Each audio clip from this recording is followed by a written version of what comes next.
Venu, you can start now. No, but still that symbol is present there on.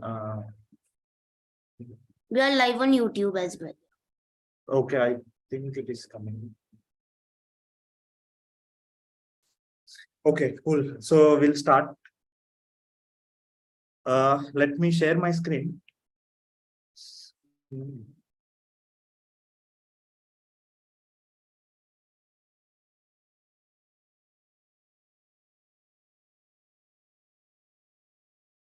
I'll change the view.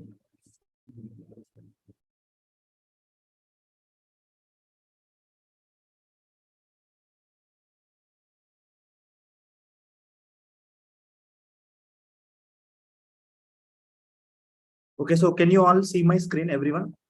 Please confirm. Yes, Venu. My voice, everything clear? Okay, good. Right. So I think let me record it. Okay, it's started.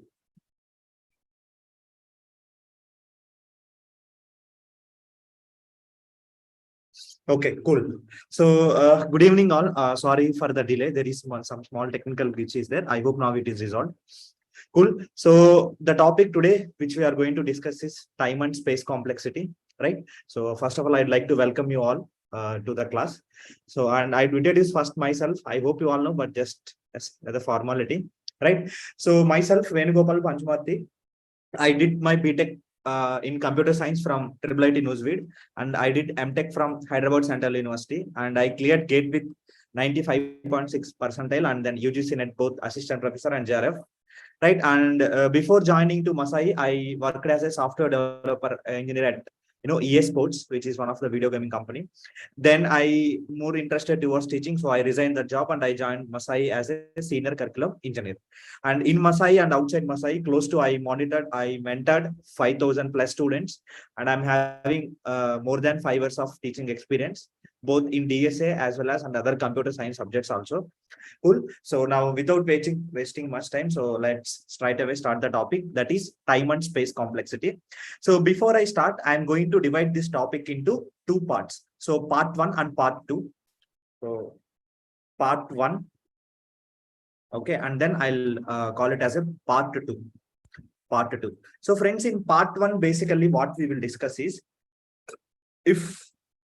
usually this time and space complexity is nothing but, right? So always if some code is given, you have to find out its time complexity, or if more than one solutions are there, you need to tell which one is best. So these two things mainly we are going to focus here. So in part 1, so if more than one solutions are present, it's like if greater than or not, like say more than one solutions are there, solution 1, solution 2, and so on, let's say n, where n can be 1, 2, 3, anything, friends. So if more than one solutions are present, how to identify which solution is best? So that is, I'll teach it in the part 1. And in the part 2, what I'm going to discuss is, if some code is given, of course you are going to write a code, right? If I'm saying solutions means you are going to write a codes. So if some code is given, you need to identify what is its time complexity. So what is its time complexity? So TC corresponding to time complexity. Okay. And moreover, we will even see its space complexity as well. SC corresponding to space complexity. Okay. So this, friends, part 1 and part 2. Right. So before I start these two parts, so first I'll give little theory about time and space, or what some prerequisites that are required. Then we'll straight away start these two parts. Okay. Cool. First, now let us say, friends, assume you are going to purchase something. Let us say some milk. So when you are going to purchase some milk, so shopkeeper, how you are going to ask? So something like, give me 1 liter milk, something like 1.5 liters of milk. Like that, there is some unit is there for to measure some liquid. Similarly, if you want to purchase some groceries, so maybe you can go and ask something like 1 kg, or let's say 1 kg vegetables, or maybe something called 2 kg, let's say brinjal, and so on. Like that, for everything there is some measurements are there, friends. So it's also called as units. Like that, even our computer memory is also having certain units. So you should be knowing all those units, because these are the very basic things. So basic things, everyone expected to know all this stuff. So that is why I have given couple of things here. So units of computer memory and its measurements. So units of computer memory and its measurement. Okay, cool. So the first unit that is bit, friends. So bit is also called as a binary digit. So from binary digit, they have taken B and they have taken IT outside and they are calling it as a bit. So that is the meaning of a bit. Okay, next. So grouping 8 bits together, I'm going to call it as a byte. Grouping 1024 bytes together, I'm going to call it as a 1 kilobyte. Like that, 1024 KB together, we'll call it as MB. So this is how the flow will goes on. In case if you know till here, that is more than enough. As every software engineer, these are the basic things, not only related to software engineer, but everyone should supposed to know these things, friends. Okay, next. So here there are two types of, if I mentioned KB, so K corresponding to kilo, friends. So in normal terminology and computer memory terminology, there are two things are there. One is, first in normal terminology, if you can say 1 kilo. So 1 kilo corresponding to 10 power 3, or we can even say it is 1000. So kilo corresponding to 1000, 10 power 3. In computer terminology, 1 kilo corresponding to, in computer memory terminology, 2 power 10. So which is nothing but 1024. Okay. So just only 24 only difference, but it is in the general terminology. This is with respect to computer memory terminology. Now, so how can you say million? 1 million.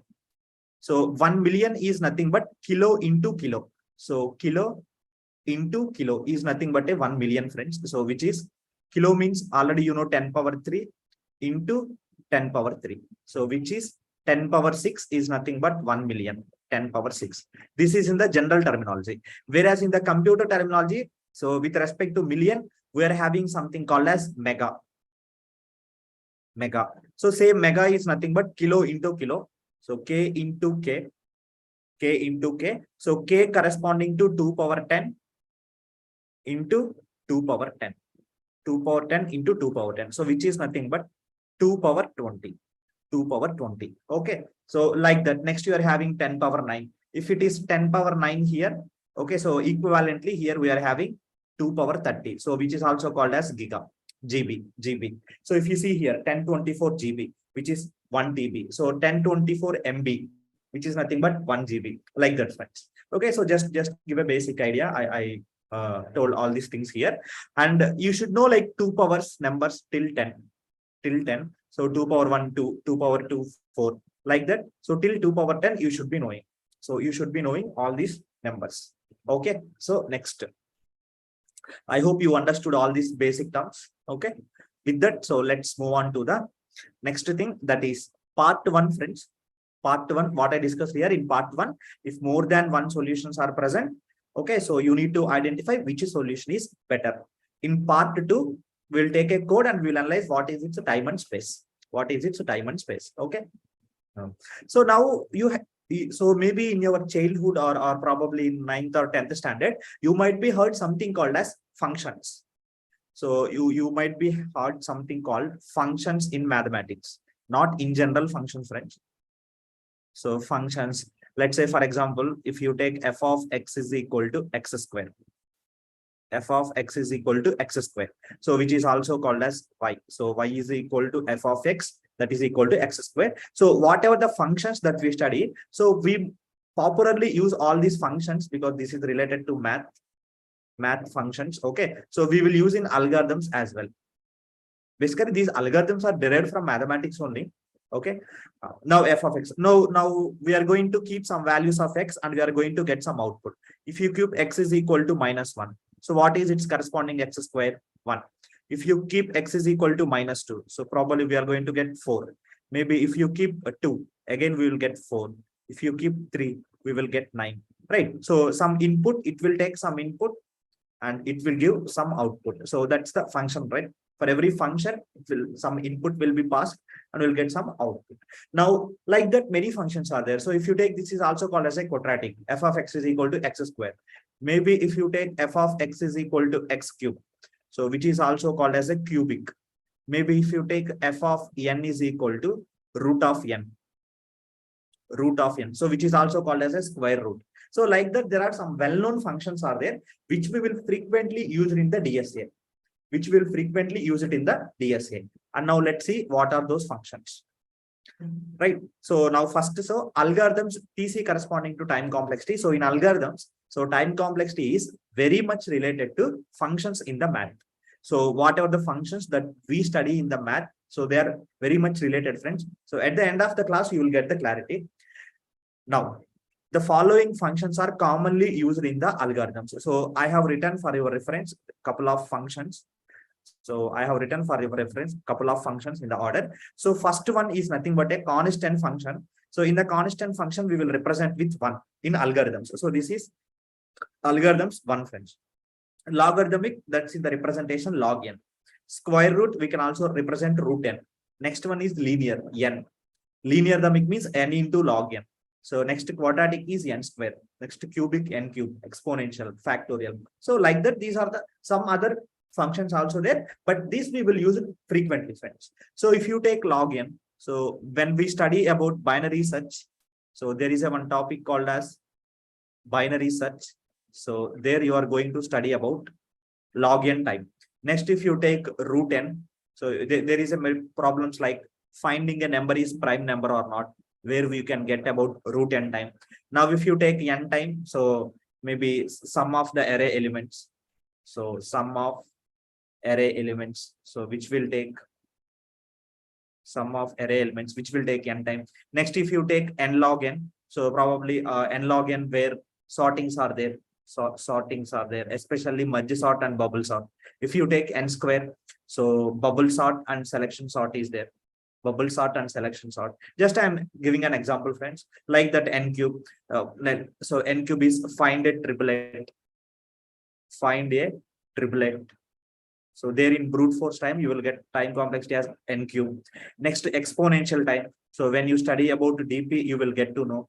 If you take n factorial, if you study about backtracking, so there you will get to know about n factorial. So like that. So you maybe later in the course of the algorithms, so you are going to study about each and everything, friends. Okay, so since its class is time and space complexity, therefore I feel it is related to teach here. That's why I have kept it here. But if you don't know n log n square, don't worry. So by end of the algorithms course, you are going to learn all this in detail. All these, okay, in detail. Okay, so next. So I hope till here is it clear? So I'm assuming that till here it is clear. Okay, good. So please follow me, friends. Please follow me. So I'll teach it step by step. Okay. Next. Cool. So now, as I told in part 1, we are going to discuss something like, so sometime back, which I have mentioned. So in the part 1,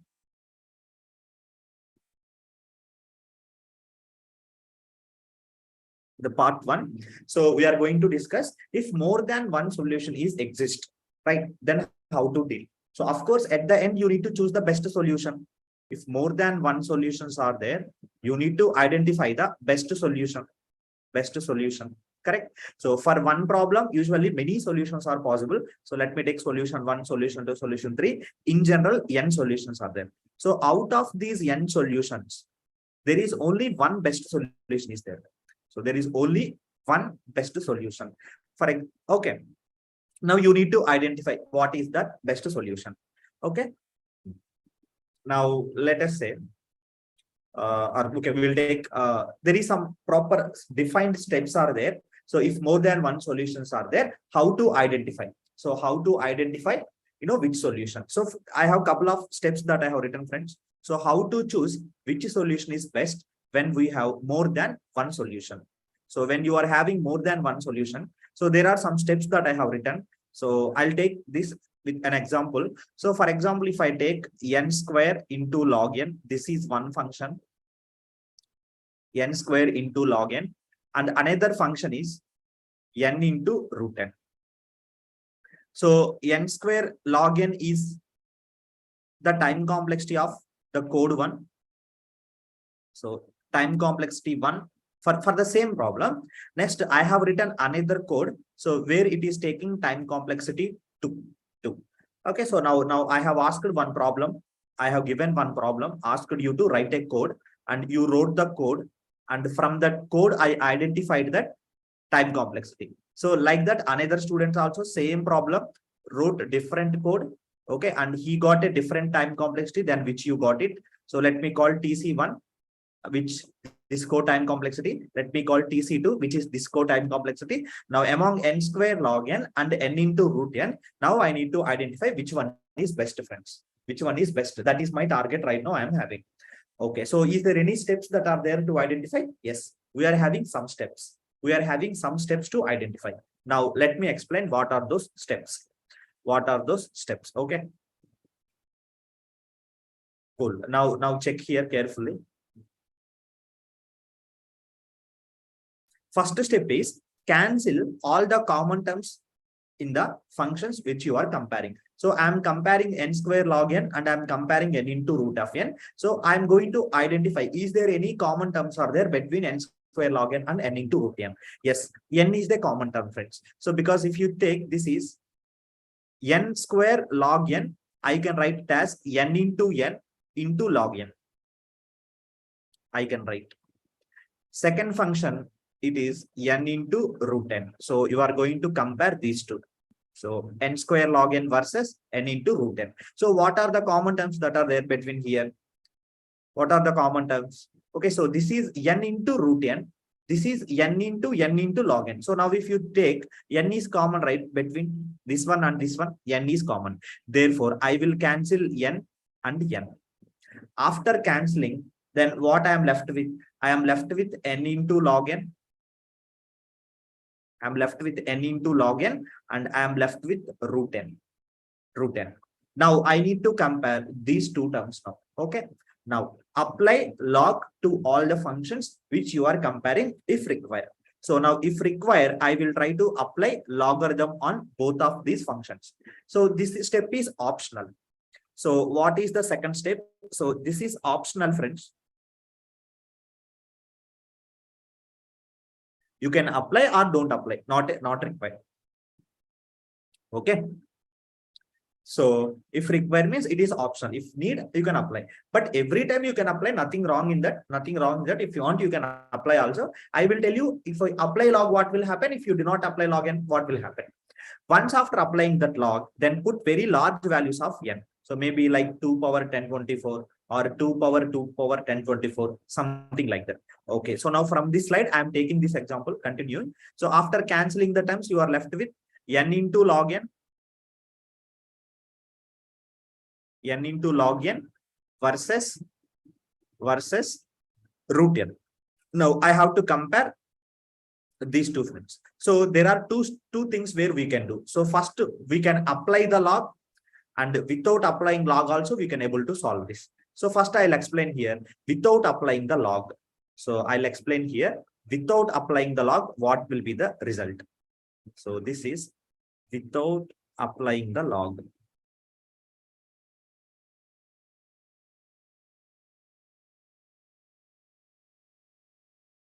Without applying log, which means I will directly enter into step 3, that is keeping a large values of n. So if I keep large values of n here, what will happen now? So let n is equal to maybe I will take 2 power 1024.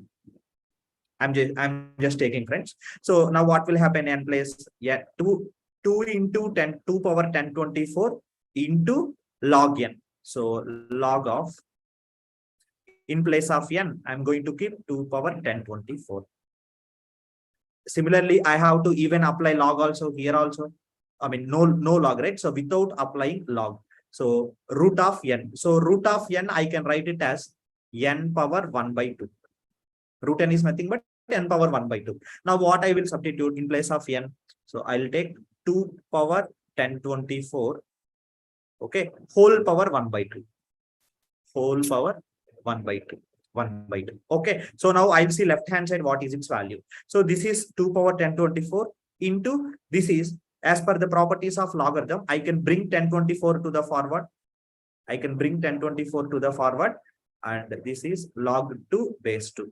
Now this value anyhow it will be 1. 1 into 1024, 1024 into 2 power 1024.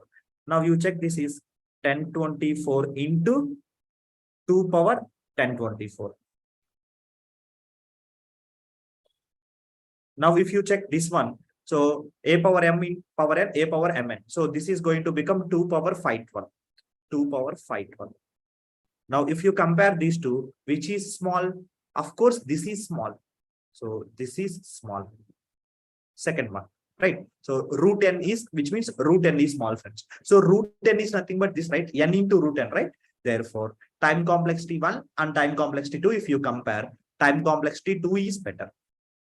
So from this, whichever is the small, that is better.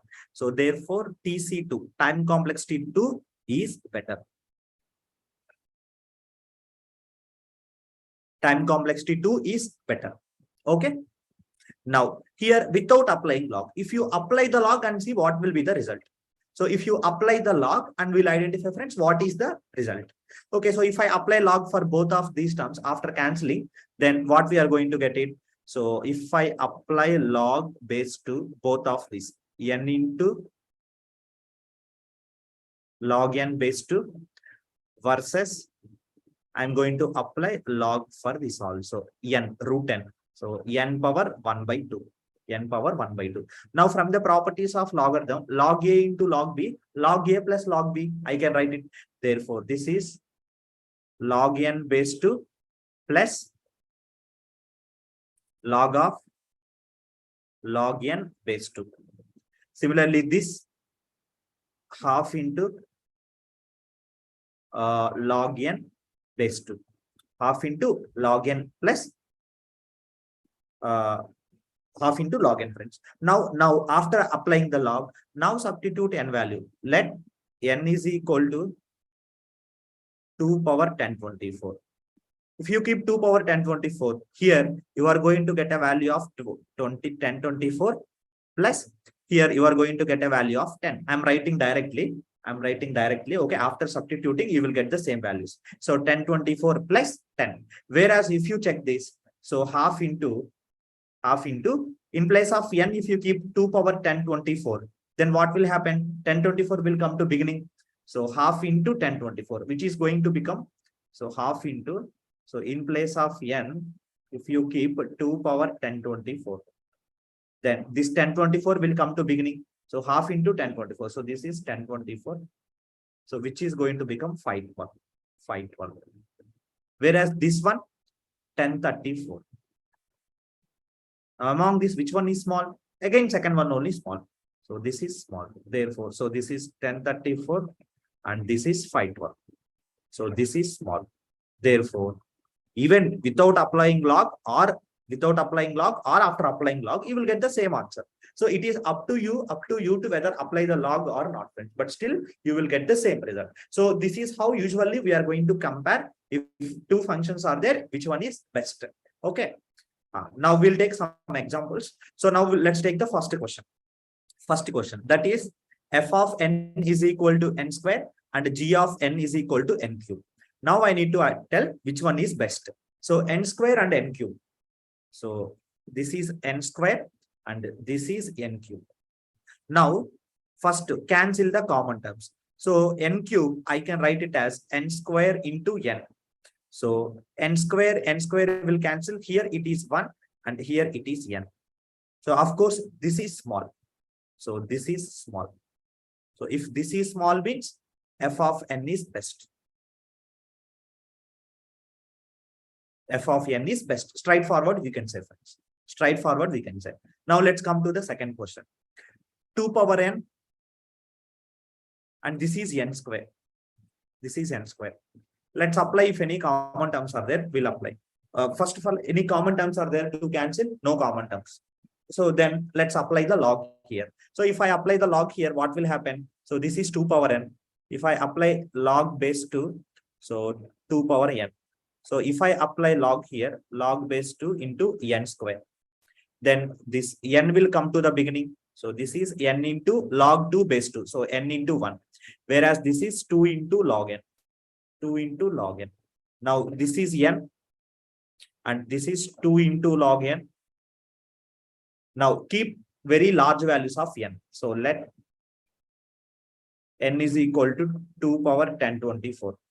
If you give, then what will happen? So this is 2 power 1024 and this is 2 into 2 into, so log n based in place of n 2 power 1024. So 1024 will come to beginning.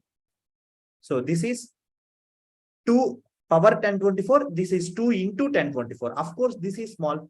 So if this is small, then g of n is best.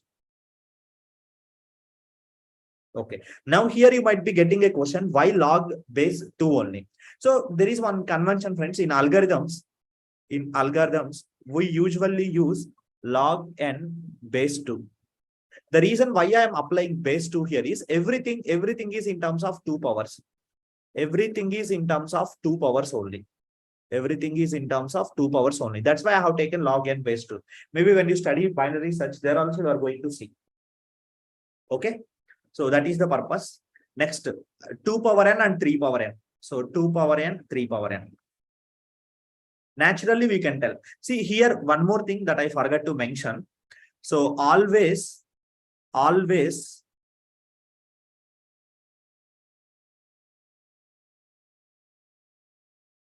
value should be very large. N value should be very large. Because smaller values, we won't deal, friends.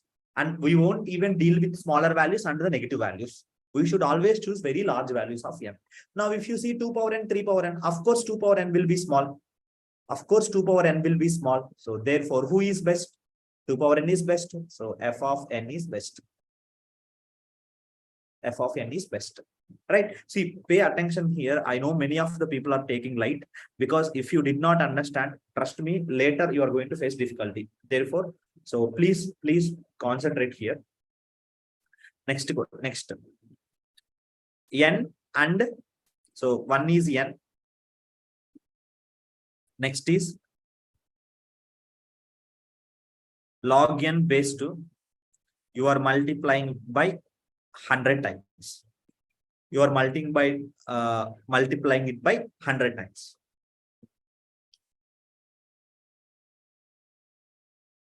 Okay, so now take this n and log n base 2 power 100. Okay, now come on, try to answer. What is the answer for this question? Which is best? N is best, or f is best, or g is best? N is best or g is best? Please take some time. Please take some time and answer carefully. Among f and g, which is the best?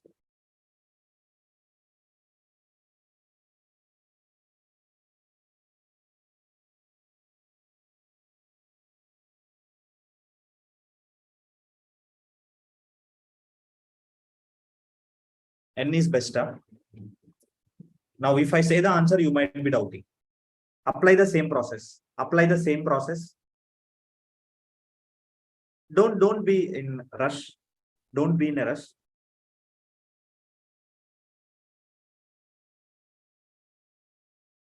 Do it again. N, and this is log n. So still people are saying log n is best. Okay, one student said g of n is best. Okay, so now let me tell you the answer. Now, as I already mentioned that n value should be very large. So as I mentioned, n value should be very large. So n value should be very large. So if I take n is equal to, let us say, 2 power 1024, assume I have taken n is equal to 2 power 1024. Okay, maybe more n value also you can take, not an issue.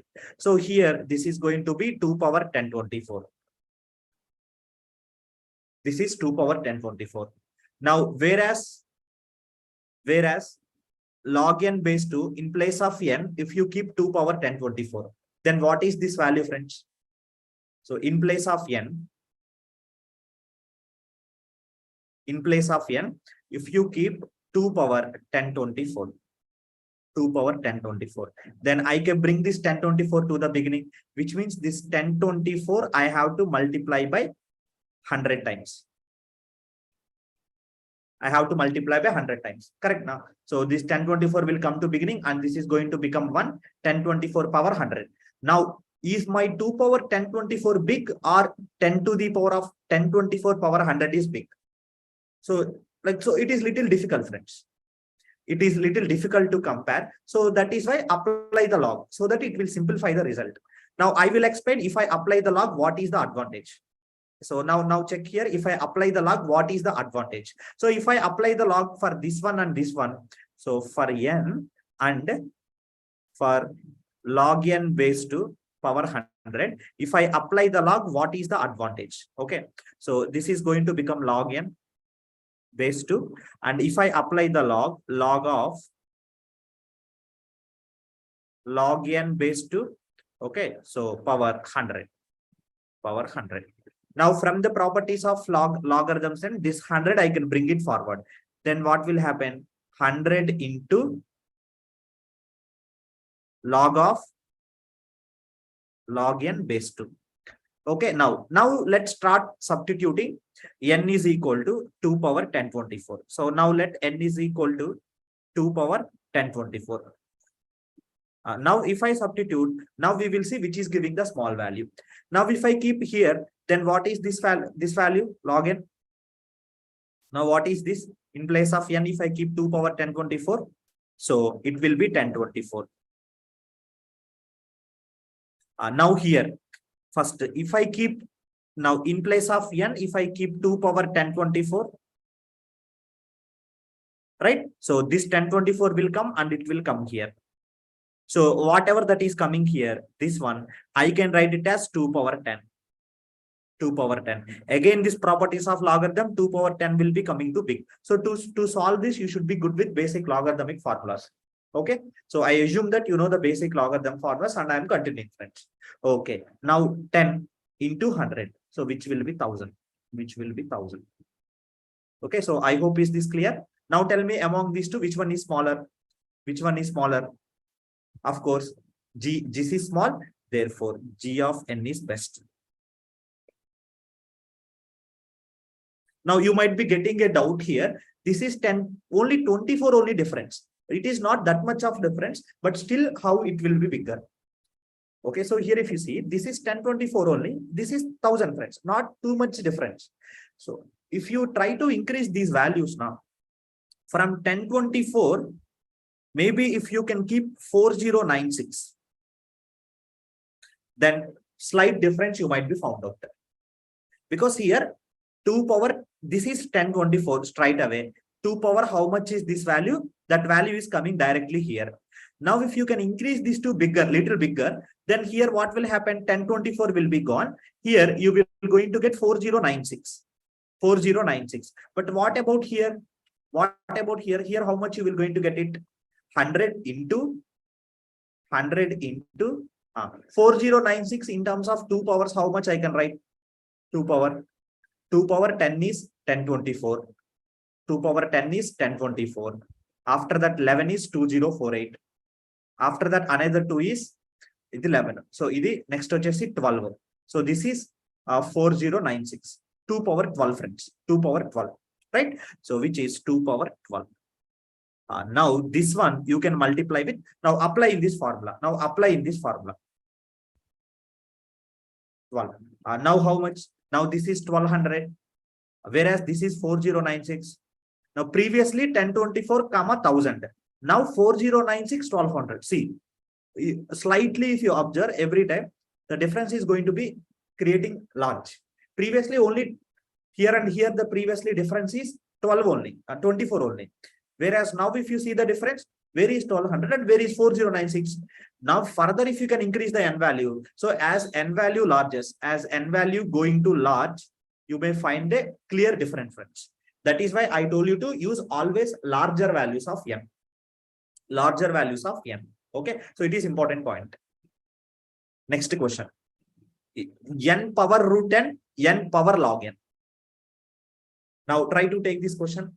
N power root n and n power log n.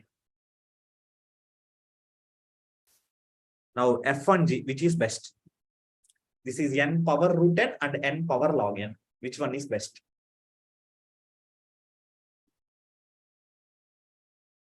again, people are doing some mistake.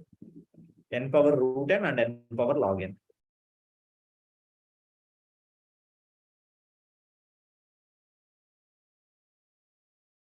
Go on, start typing the answers. So take a minute.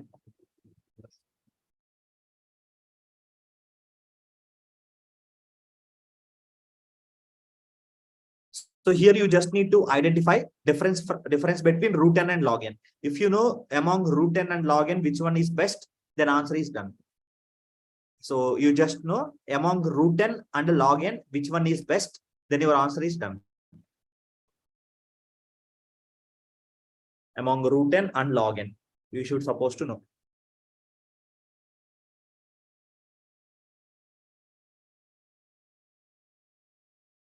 Okay, so students are saying f of n is best.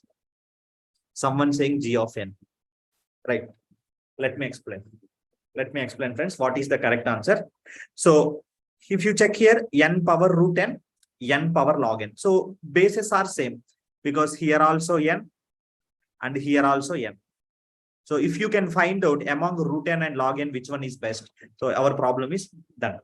Okay, so now this is root n versus log n. Log n. So root n versus log n we have to compare. If you require, apply the log. If I apply the log both, what will happen? So this n power 1 by 2 I can write. This is log n. Log n. Now if I apply the log for both, then this is going to, what will happen? Log base to n power 1 by 2. If I apply log here, log into log n. Okay, so base 2. Then, so properties, half will come to the beginning. So this is half into log n. This is log into log n. Now start substituting larger values of n. So maybe if I choose, let n is equal to 2 power 1024. Okay, so then what will happen? So this value, what is going to happen? This value. So 1024 will come. So this is going to become 512. I'm writing directly. Okay, 512. What about this value? So what about this value? Can I write directly 10 as answer? Because we have already seen. We have already seen this. So if you keep in place of n 2 power 1024, then 1024 will be coming here. So which is nothing but 2 power 10. And finally 10 will be coming out. Therefore, this will be 10. Now, who will be small? This is 512 and this is 10. Now, who will be small? Of course, 10 is small. So, which means log n is small. If log n is small means ultimately, can I say g of n is best? Ultimately, I can say g of n is best. Yes. That is the answer, friends. So, ultimately, g of n is best. So that I can say directly. Okay, so this is the question. This is the solution, friends. Right? So always remember. So when you are comparing root n and log n, always log n is best. Okay. Next. So next we are having a different type of question. So where again it will falls under say previous one only. So now the question what they are saying here, consider the following three functions. Consider the following three functions. So f of 1 is equal to 10 power n, then 2 n power log n and n power root n. So which one of the following options arrange the functions in the increasing order of asymptotic growth rate? So you should identify first of all what does meant by asymptotic growth rate. What is the meaning of asymptotic growth rate? So asymptotic meaning is n goes towards large infinity. So that is the meaning of asymptotically, which means what is the larger value? What if n goes to large? Growth rate means how they were going, which means increasing order means, so we should organizing. So first one should be small, like that it will go, which means our first one should always the best. So whichever the function is small, so then next. So like that it will go, fetch. Like that it will go. Okay. Now, first one problem I will explain. One problem I will explain. Remaining problems you can easily solve. So just give me a time. 1 minute. Just give me.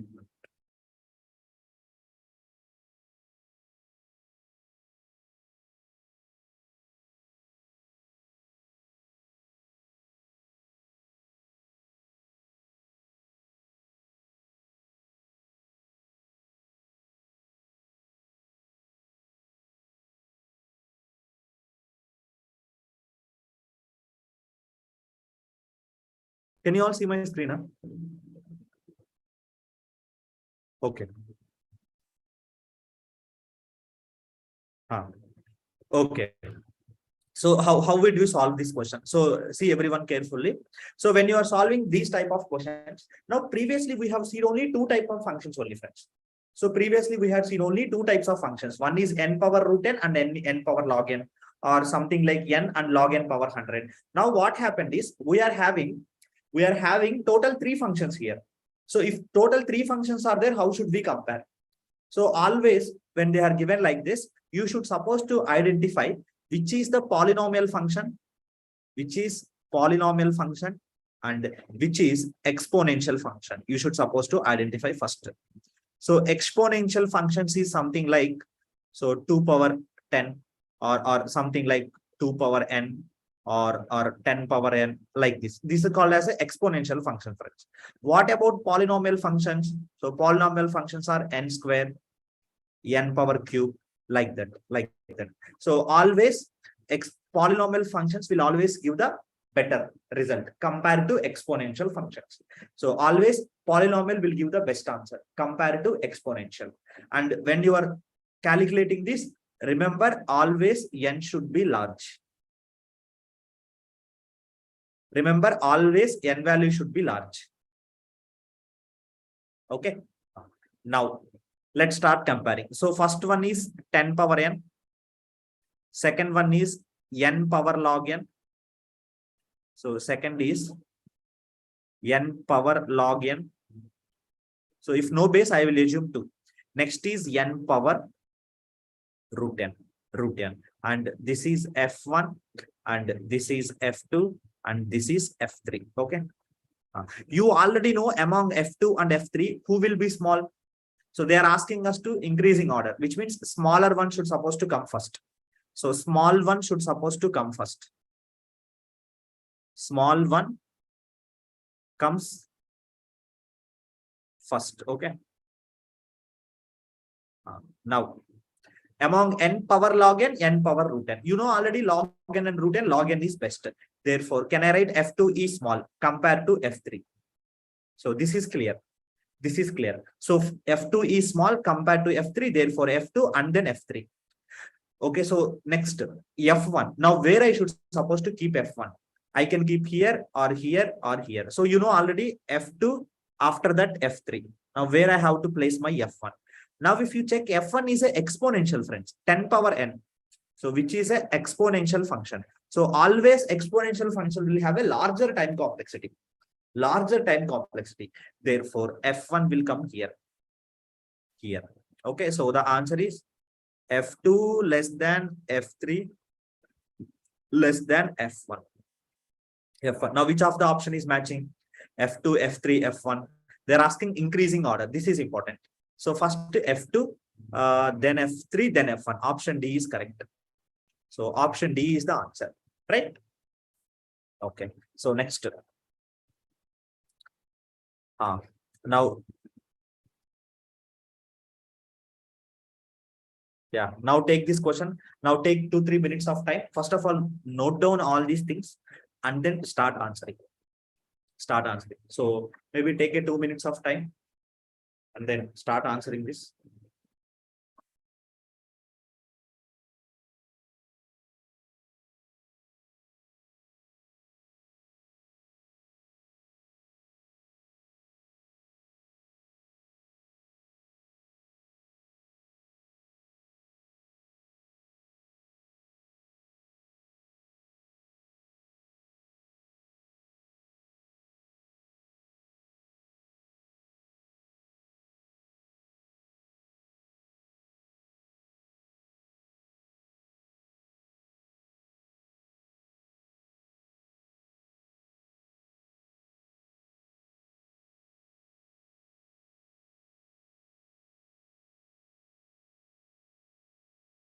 Right now, do it carefully, friends. Do it carefully.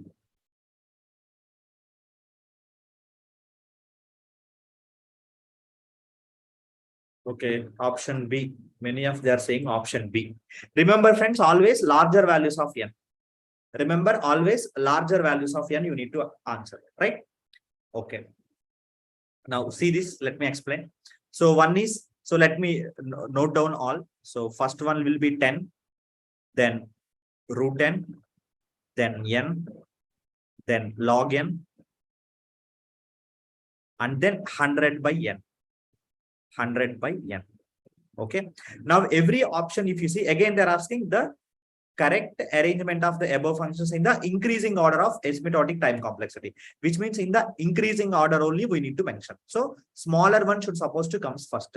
Now every option, if you see here, n, n, n, n. So which means all before n, of course, less than n only will be there. So there is no exponential in this question. All are of type polynomial only. So all option n is ruled out. Why? Every option is ending with n, n, n, n only. Therefore, there is nothing to do with n. Then remaining functions, let's identify. Remaining. Now, if you check, this is root n, this is log n. Now, can you help me, friends? Among root n and log n, which one will be the smaller? Of course, log n will be the smaller. We have seen it already. So root n will be bigger compared to log n. So that implies in the order, always log n will come. Always log n will come. After that, root n will be coming. Now see the options. See the options. So I'm going with option elimination method. So if you see here, root n followed by log n, which is wrong. So option C is correct, incorrect. Why? Always log n will be small. Therefore, first log n has to come, then root n has to come. Correct now? Okay, option C is gone. Next, if you see remaining D, B, A. First log n, then root n. Next, log n and root n. Okay. This is also log n and root n. So remaining three options are satisfying, friends. Now let's see about remaining options. Now, if you check, this is constant. Now 10 is a constant. Always constants will comes in the beginning. Always constants will have a less time complexity compared to other things. If they are saying, if you check log n after that 10 is coming, therefore this option is gone. This is log n, friends, and this is 10. Who will be smaller? 10 will be smaller, right? Compared to log n. So option A is gone. Option A is gone. Now, if you check again, log n is coming, after that 10 is coming. Again, this option is also wrong.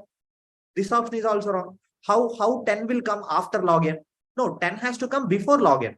Why? If you ask me, if you take 10 and if you take log n, who will be the smaller? That is depends upon the n value. If I take n value 2 power 1024, 2 power 1024, larger value, which is greater than 10. So this will be 1024 and this is 10. This is small. If I take n value as 10, then both are equal. If I take n value as 5, then this is small. But always remember, friends, you need to see larger values of n. You need to see always larger values of n. That is important. Okay. Important. Therefore, 10 will come first, after that log n. So if you see log n after 10 is coming, this option is ruled out. The remaining is option B. That is correct. Remaining is option B. That is correct. Okay. Now you might not satisfy among 100 divided by n and n. Which one is best? Among 10. You might be having a question. So who is small? 100 by n is small or 10 is small? Now again, the main important topic is here. Important thing is n should be very large. N should be very large means going to infinity, friends. When n value is very large,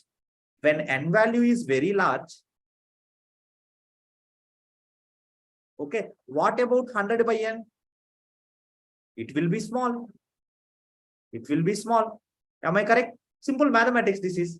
If n value will be bigger means overall it will be decreased. Therefore, 100 by n will come before, after the 10 will come, friends. So option B is correct. Okay. So basic math you should know, right? Next question. Now, it is easy question. You can solve easily. So now try to answer this question.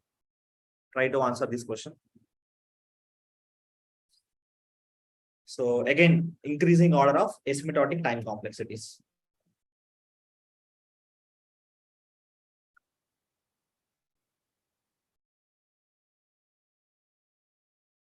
increasing order of asymptotic time complexities. 2 power n power 3 by 2, n into log n power log n. First write it on the, take pen and paper, then take some time and solve.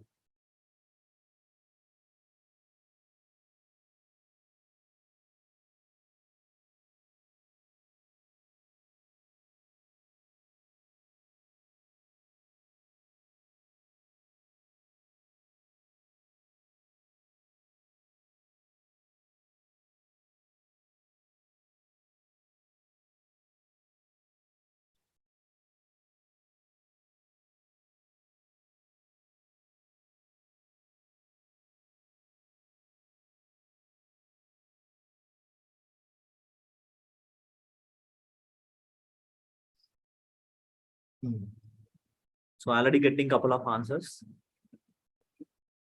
B, C, D. We're typing all answers. Huh?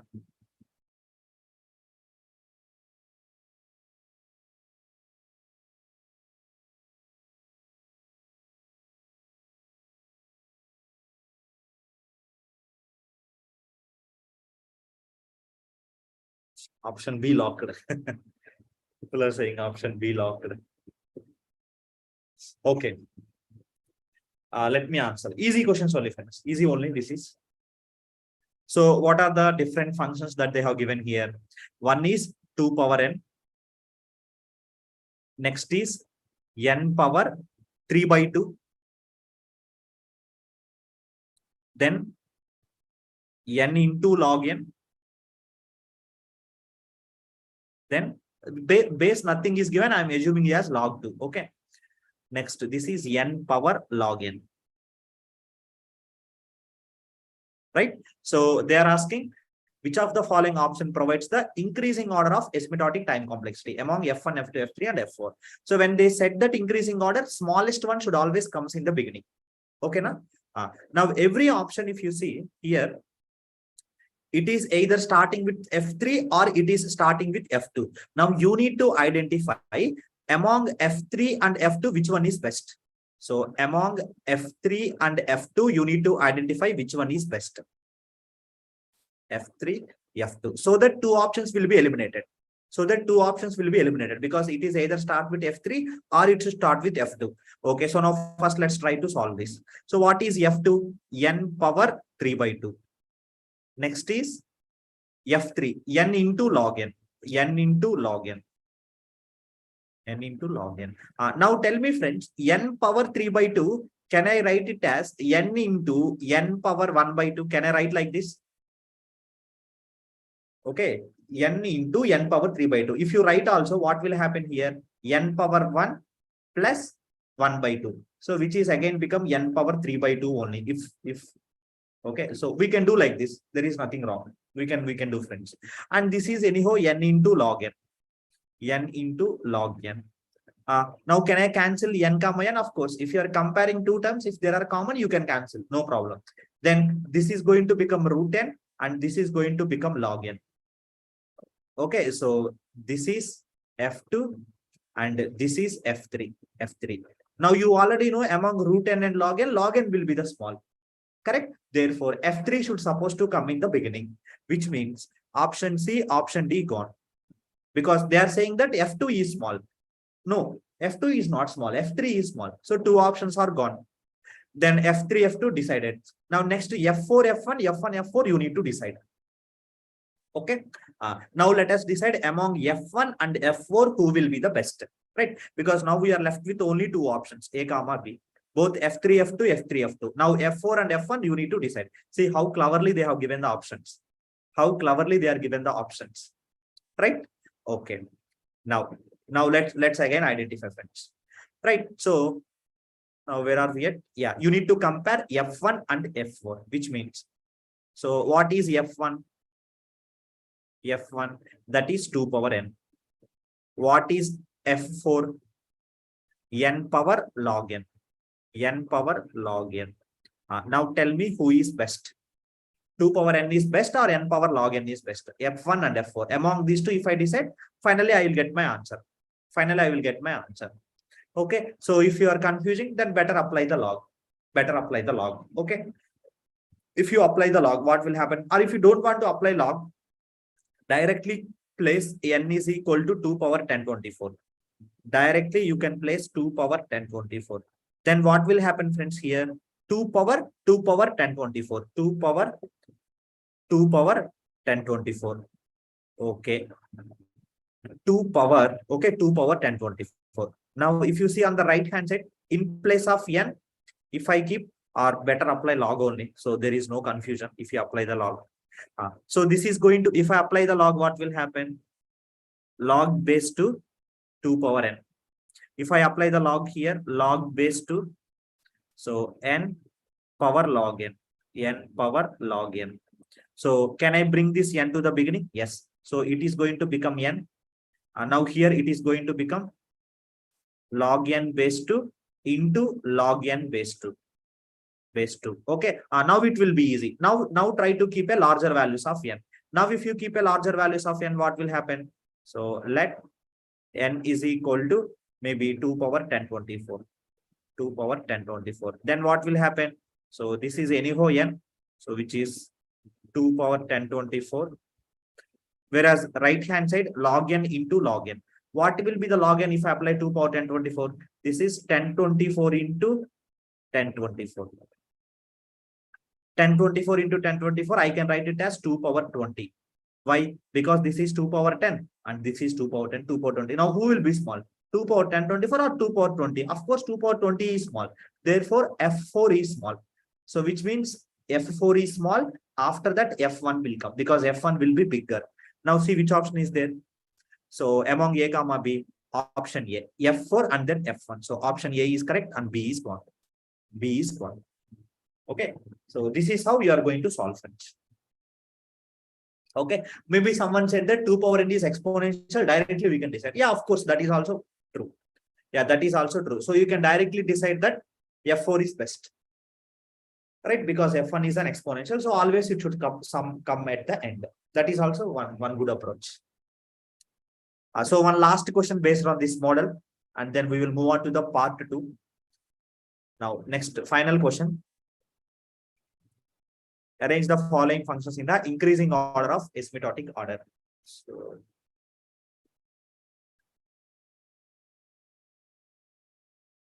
now take this question.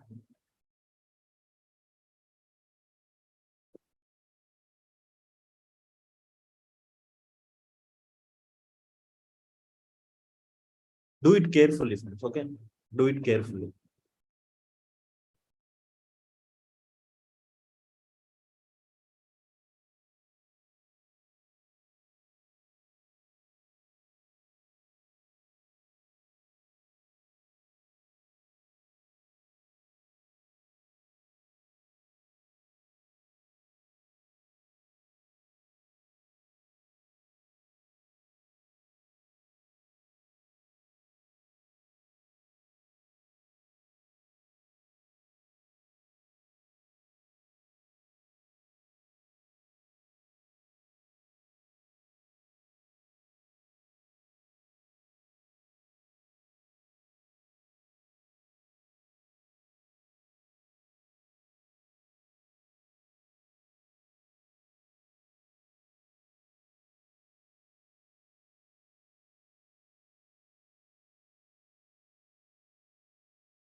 Okay.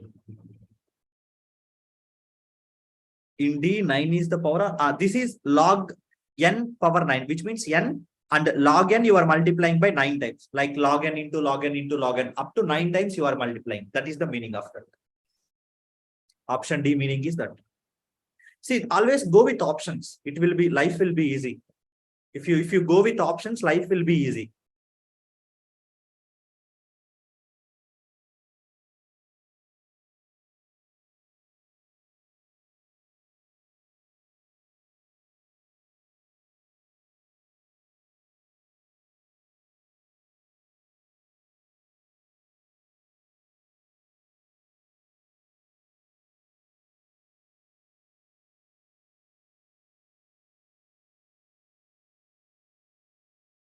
So go with the options. So it will be easy.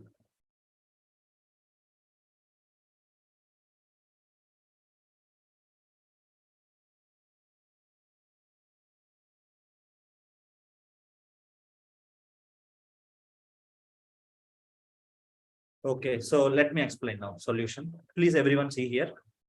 Please everyone see here. Okay.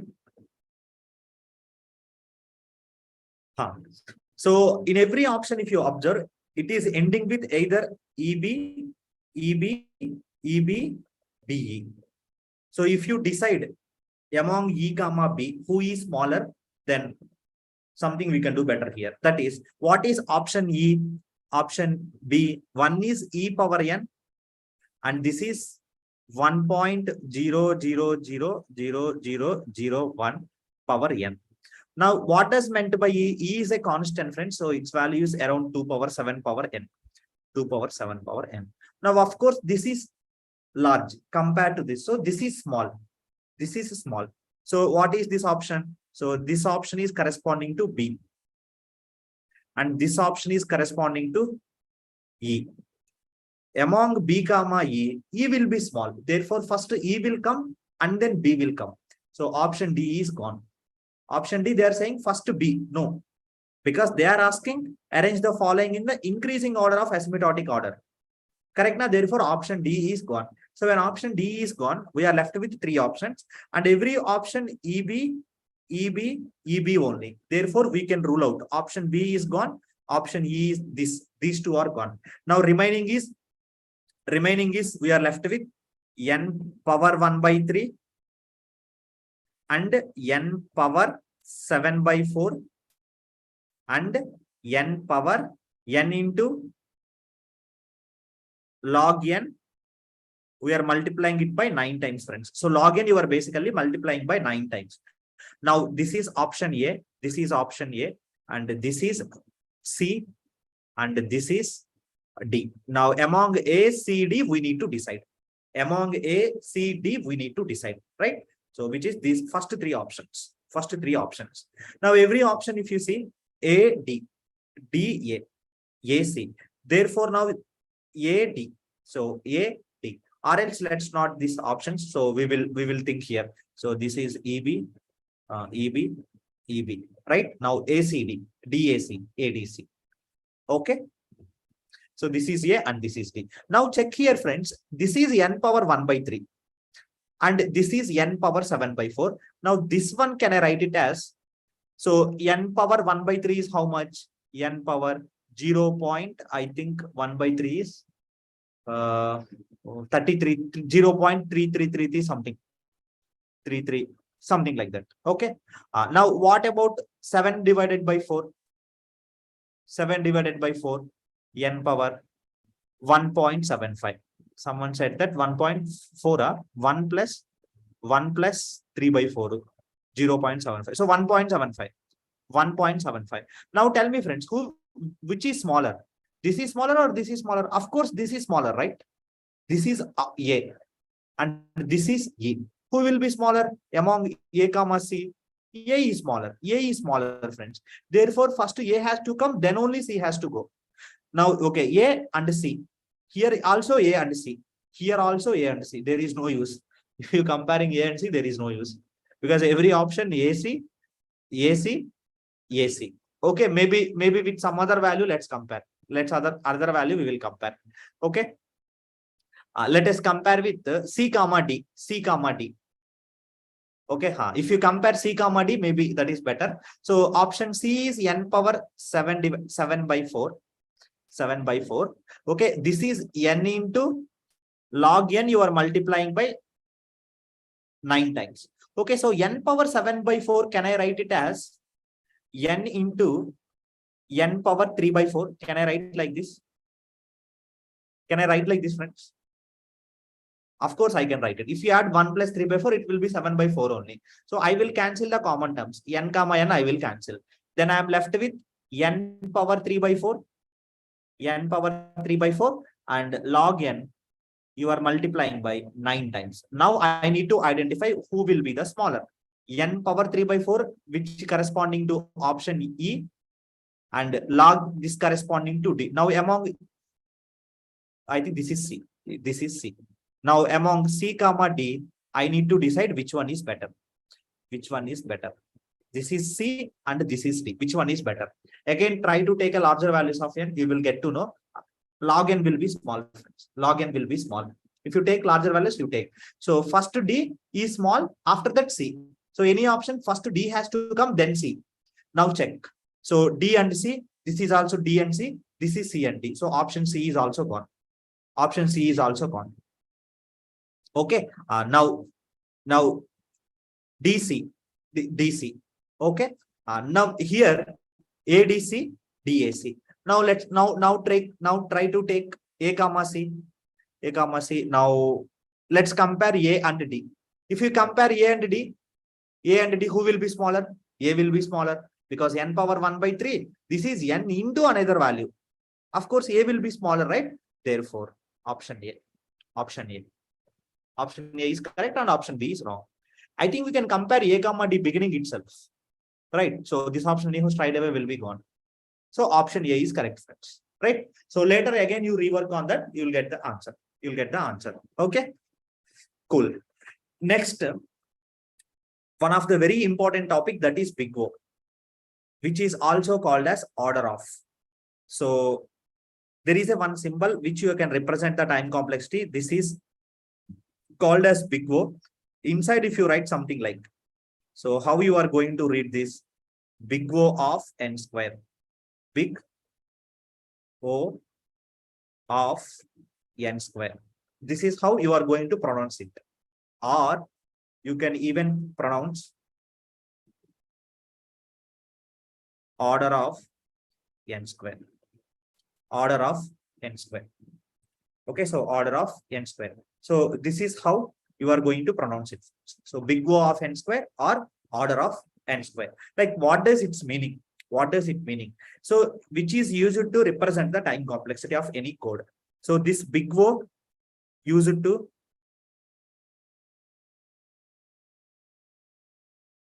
represent time complexity of the code.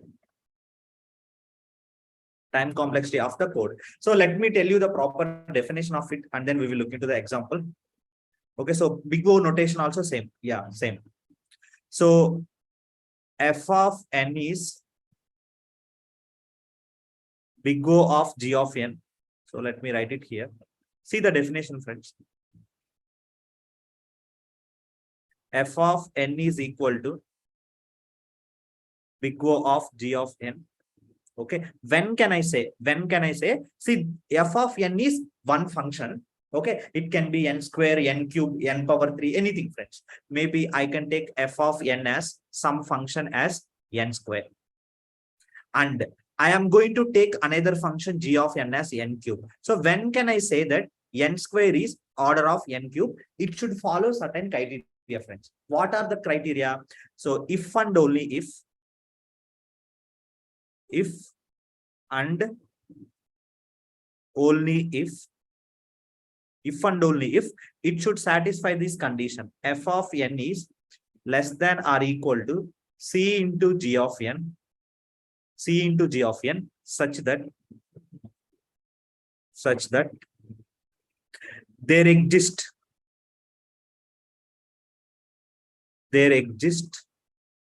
a positive integer c which is greater than 0, and there should be some n naught value. There should be some n naught value. So from there, n value should be greater than. Okay, so I will explain by taking an example. Mathematically, you might not understand all these terms. So let me explain, friends. Listen carefully. So if I'm saying f of n is big O of g of n, then its meaning is, so what is f of n? It is n square. N square less than or equal to c into n cube. C into n cube. So let me take, if I take c is equal to 1, if I take c is equal to 1, now start substituting some n values in place of n. In place of n, start substituting. If I take n is equal to 1. Okay, so after substituting, what it is going to become? N square less than or equal to C means 1 na? So 1 into n cube. Now here try to start substituting the values. Okay, if I keep 1, then this equation true or false? True. If I take n is equal to 2, is this equation true or false? True. Because 2 square 4 is always less than or equal to 8 na? If I take n is equal to 3, this is also true. Now if you take n value from 1 onwards, n value 1 onwards, this equation is going to become true with the value C. Therefore, I found a value of C and I found a value of n naught. So I can say that f of n is order of g of n. So which means n square is, so I can say n square is equal to order of n cube. Order of n cube. I can say this. I can say this. Okay. So next, one more example I'll take. Let f of n is equal to 2n square plus n plus 3. Now what I am saying is, it is order of n square. Now I want to find out, is it true or false? That is my question. Now I want to find out it is true or false. So f of n is equal to 2n square plus n plus 3 is order of n square, is true or false? That is the question, friends. Okay, so how we are going to solve? If anyone said that if one function is order of g of n, it means it should satisfy two conditions. Here f of 1 is given in the question, and here g of n is n square. If I say this equation is true, it should supposed to follow that condition. What is that condition? Like f of n is less than or equal to c into g of n, such that c should be greater than 0, some positive, and n value should be greater than or equal to n naught. This is the proper definition, friends. Okay, so let us solve this. This is true or false. So let us see. Okay, what is f of n? You know already f of n as 2n square plus n plus 3 less than or equal to c into this n square. Okay, now maybe I will take let c is equal to, if I take 2 or if I take 1, start with smaller value 1. Now then what it is going to happen if I take c is equal to 1? 2n square plus n plus 3 less than or equal to n square. Now if you take n is equal to 1 starting from 1, this equation true? No. If you take n is equal to 2, is this equation will be true if you substitute? No. Because how 2n square plus n plus 3 will less than or equal to n square? So no matter if you take n, for any n value, it won't satisfy positive n value. Okay. Therefore, c is equal to 1 is wrong. If I take c is equal to 2 and start substituting there, then what will happen here? This is 2n square plus n plus 3 less than or equal to, in place of c, if I keep 2n square. Okay, now start substituting n is equal to 1. The above equation will be true? No. Because this is 2n square plus extra term is there, now 2n plus 3. Then how, whatever any positive value if you keep, how it will be true? No, right? So this is also false, which means you have to get a proper n naught value, friends. Then only we can say this equation is correct. Otherwise, this equation will become false. Okay. Next.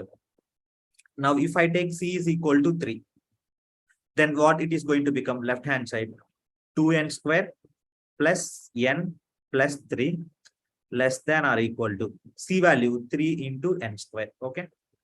If I keep n is equal to 1, if I keep n is equal to 1, what will happen left hand side?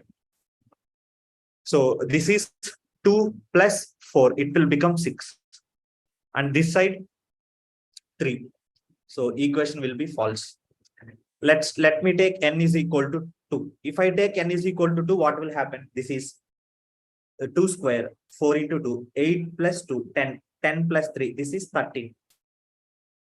Less than or equal to, n square is 2 to the 4, 4 3 is 12. Again, this equation will be false. If I take n is equal to 3, n is equal to 3, if you take 3 square, 9, 18, 21, 24. This one 27. Yes, this equation is true. If I keep n is equal to 4, n is equal to 4. Tell me, is that equation will be true or false? If this equation is true or false, if I keep n is equal to 4, true. If I keep n is equal to 5, true. Now, if you observe n value greater than or equal to 3 onwards, this equation is becoming true. Okay. So, and what about c value? That is 3. Therefore, with this, because I found a n naught value, from this n naught onwards, my equation is correct. Therefore, I can say it is order of n squared. That is the definition. That is the order of n squared. Now, one important point here you need to observe.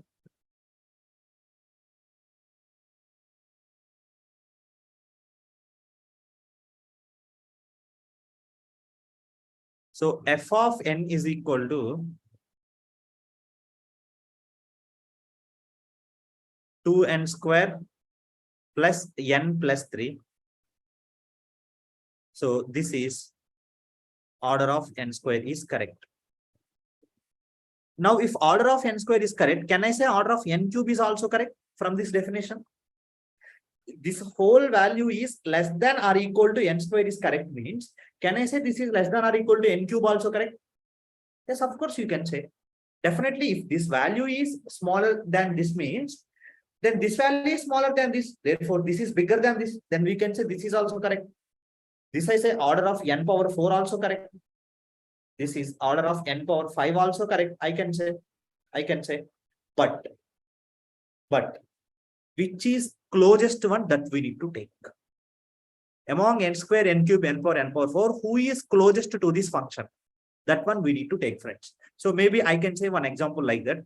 For example, if you take point one, assume this is your house. Okay, this is your house. Assume this is your friend house. This is your friend house. Now, from your home to your friend house, if you want to go, let us take, it will take 10 minutes time. 10 minutes time, exact time is 10 minutes.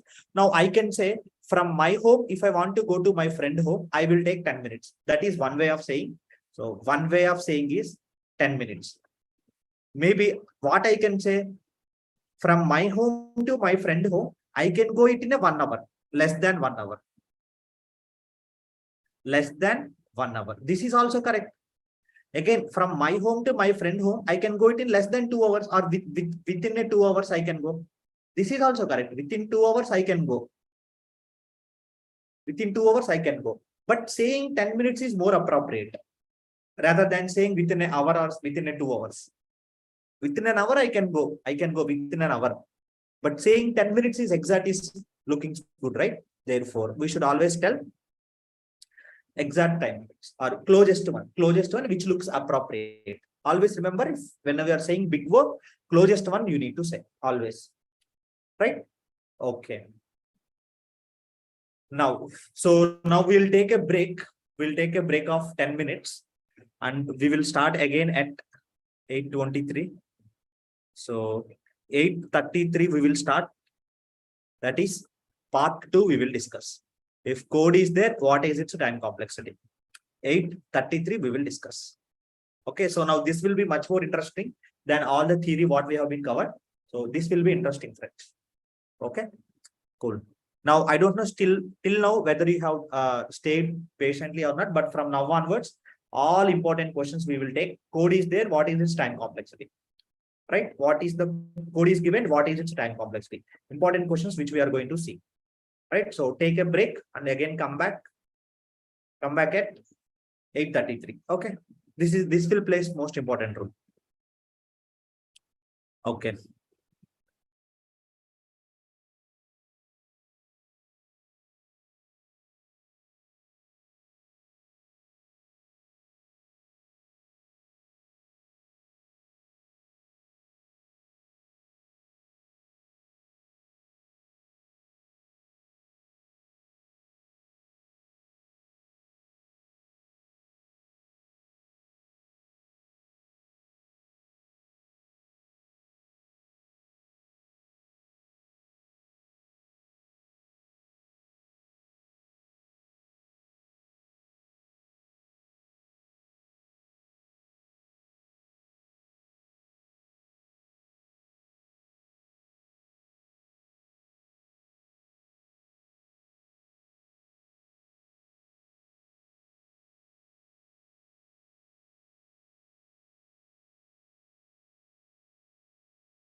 Uh, yeah, so we'll continue. I think we got it. Okay. So friends, next part is given a code. So what is its time complexity, right? So from now on onwards, the show will be interesting, right? So now I want your active responses here. Cool. So like whenever if you're finding out a time complexity now, so always see number of iterations or number of instructions that are being executed. So when you are finding time complexity, always you need to check. So the number of times the instruction is getting executed. The instructions is being executed. Number of times the instructions are being executed. And take approximate values. Take approximate. Like I'll tell you what is meant by approximate. Okay. So first straight away will come. Now different kind of all type of varieties that I'm going to present from now onwards. So the first question will be first one. As I said, you need to take just approximate number of times only. Okay. So no need of taking exact value, right? So the first question. So now if you take here this for loop starting from I is equal to 0 and it is running till n, and see every time how many times that is getting incremented. One time. So starting from 0 going till n minus 1. Okay, and inside what exactly code? So this is simple print statement, friends. So this print statement will take order of one time, constant time. So it won't take much time. So this will take simple order of one, constant time. Okay. Now if we take constant time, okay. So overall, this is going to run for n times. So this for loop overall, it is going to run for n times. Runtime n times and into constant. Inside whatever the statements are there that you need to take into consideration. So n times it running only constant time. So overall time complexity of the code is order of n. So big O will represent its time complexity. Big O will represent its time complexity, right? Okay, order of n. So this is the first question. So initially you might not be understanding everything, but once if I start teaching, so you will get to know in detail. Okay, so be with me till the end. You will understand everything. Okay, so second question. Now inside anyhow order of one, so you can ignore. Now outside see roughly how many times this loop will get executed approximately. So starting from 0, half, because you are not running till n here. You are running till half only. Right? Therefore, this loop will approximately run for n by 2. So whenever if it is like that, so we need to write this one as half into n.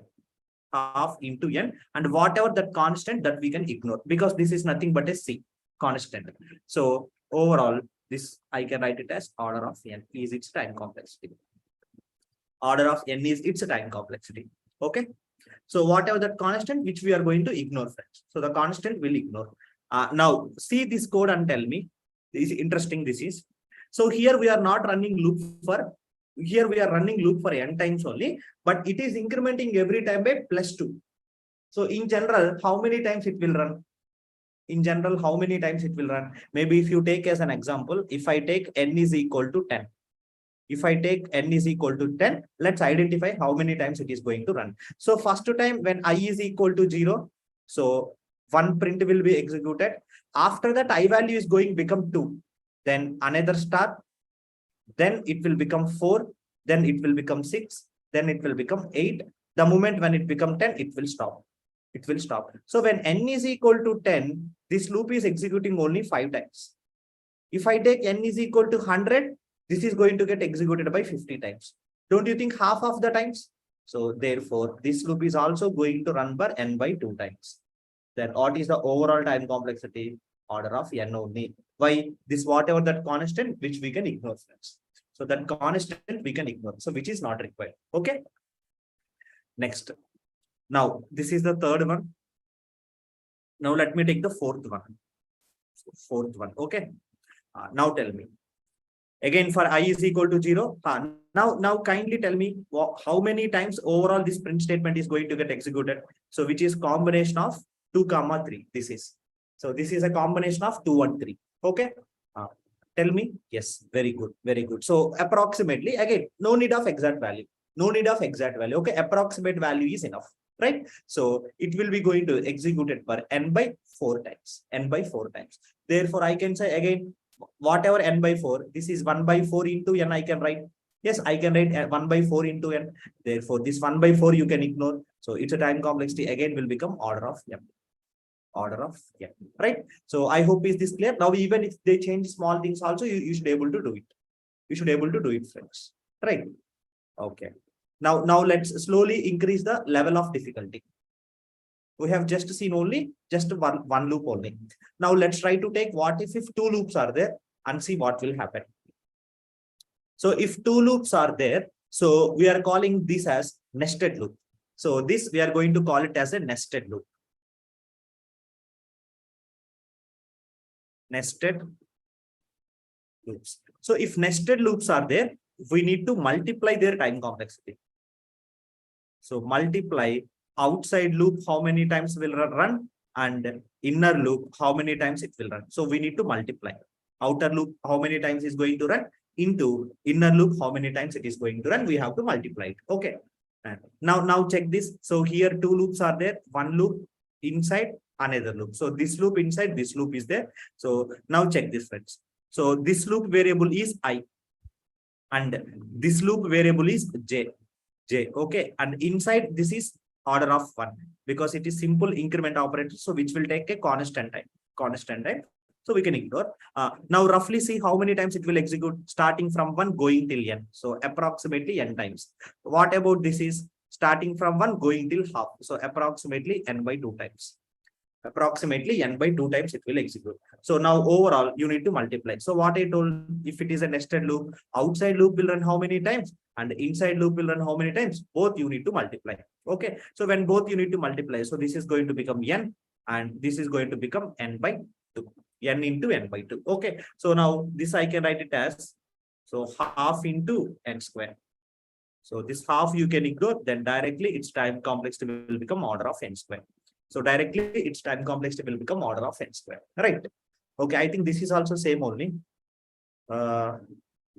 Even say, yeah, both are same. Let's go to the next question. Now take this question. Now, before I explain, so try to answer this. Come on.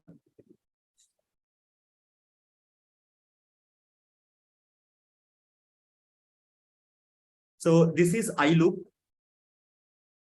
and this is J loop, and this is K loop. Okay. Now check roughly this is running for n times, and this is roughly running for n by 4 times. This is roughly running for n times. So all 3 are independent, friends. So there is no dependency here. Dependency means, for example, inside anywhere, if you try to use outer side loop variable, then that is called as a dependency. So are we using anywhere inside any loop, outer side loop variable? No. If you use dependency, that we will see little later, how to deal dependency problems in a nested loop. Okay. But for time being, there is no dependency. Therefore, you can directly multiply. So first one is n into n by 4 into n. So which is nothing but half into, so 1 by 4 into n power 3. So whatever that 1 by 4 we can ignore. So we can say it's a time as order of n cube. So these are very easy. Very easy. Just to see how many times loop is running and then multiply. Okay. Next. Now some trick is there in this question. Try to see what is the trick.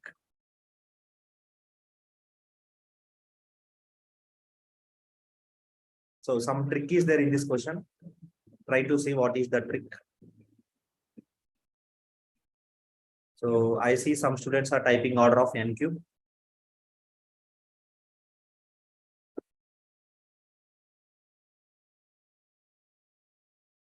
Okay, so this is I loop.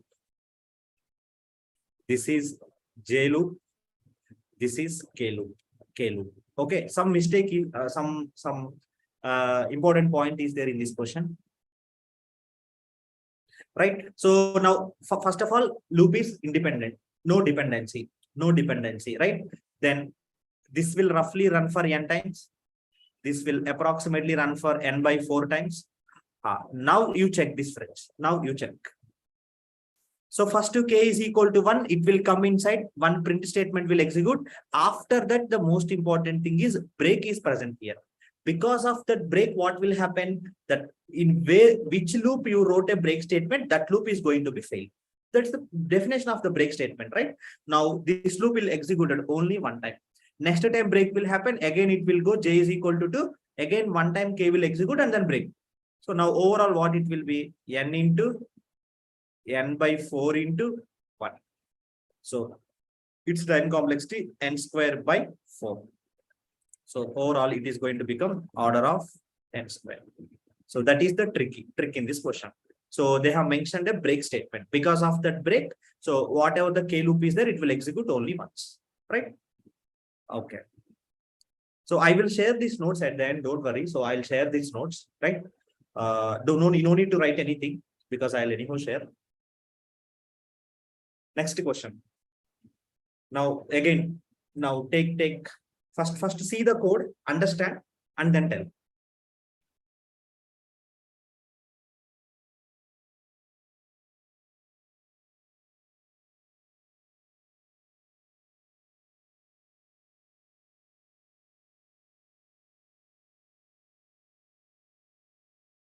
So this video will be uploaded in the YouTube. So in the YouTube description section, I will add these notes. Okay, so this will be present in the Masai YouTube channel.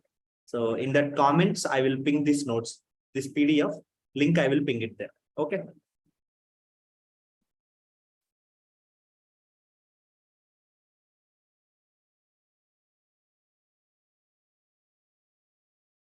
Right.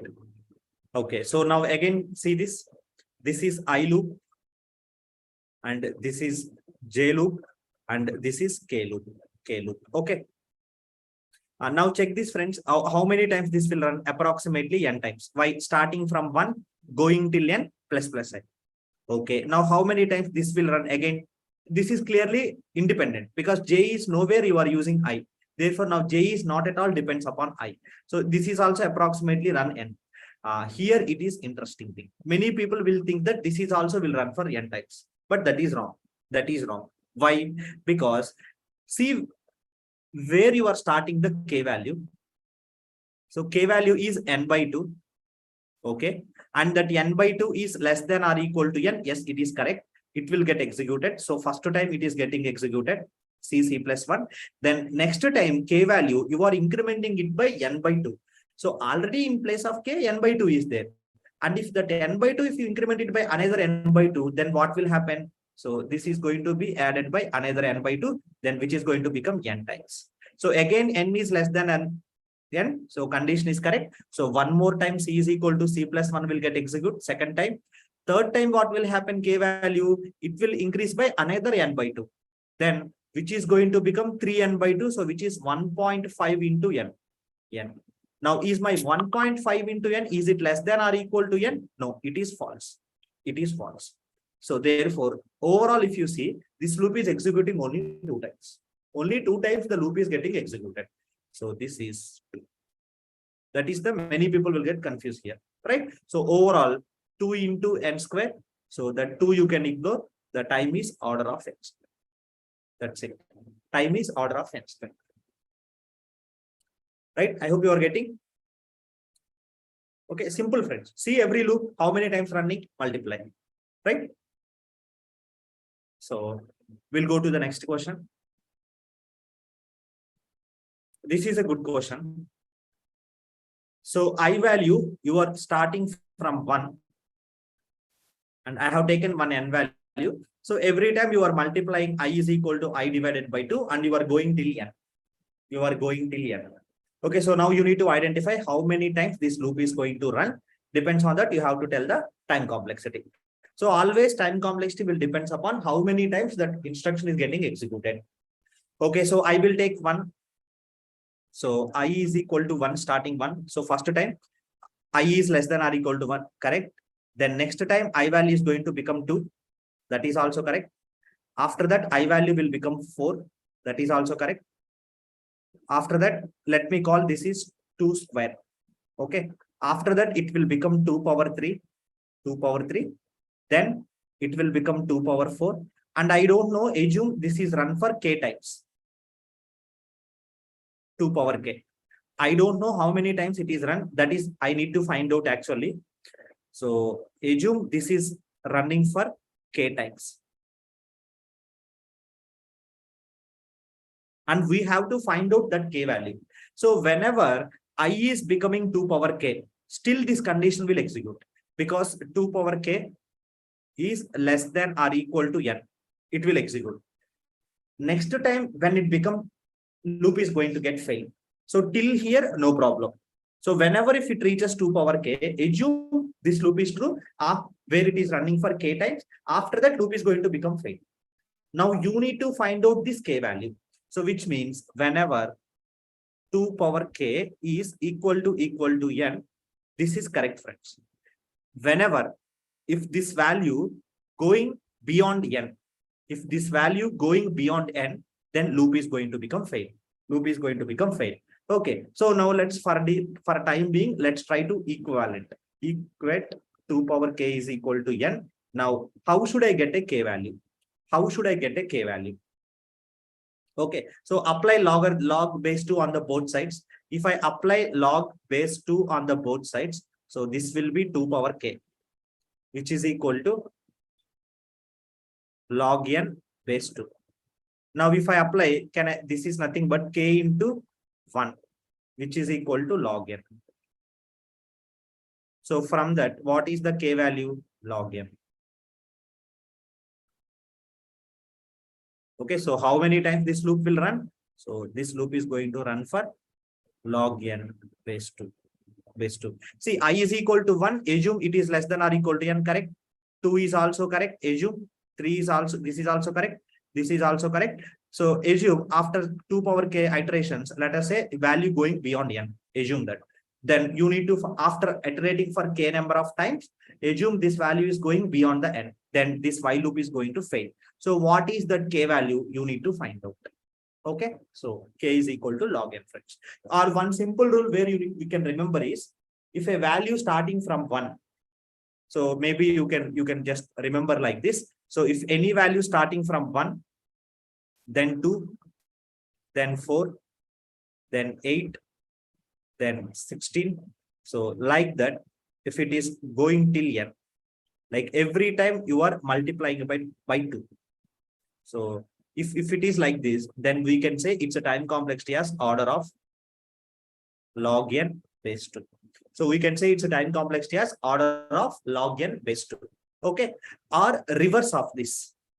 If they said, if they already started with n, then n by 2, then n by 4, like that 8, then 4, then 2, 1. So which is exactly reverse of this. So this is also, we can say order of n. So this is also starting from 1 and going till n by every time by divided by 2.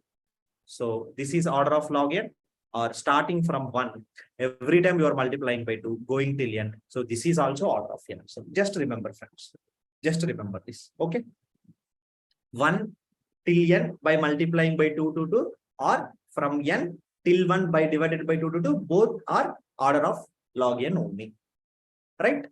Okay, next. Okay, so now the difficulty increased. Okay, now take these loops and let's identify how many times it is going to run. First of all, when any nested loop is there, you need to identify dependency is there or not. That is important point. Whether any dependency is there or not is you need to identify first. So dependency means try to see what is the loop variable. I is the loop variable here and j is the loop variable. So anywhere inside that j, okay, either here or inside that body, if you try to use I, which means that is nothing but a dependency. Okay. Now, clearly there is no dependency here. So then simply see how many times this for loop is running. So from 1 going till n, every time you are incrementing by 1. So this is running for n times. What about this loop? This loop starting from 1, you are going till less than n. So here you are every time you are multiplying by n 2, 2, 2, 2. So sometime back only we have seen from 1 till n, every time if you are multiplying by 2, so which is nothing but a log n, which is nothing but a log n base 2.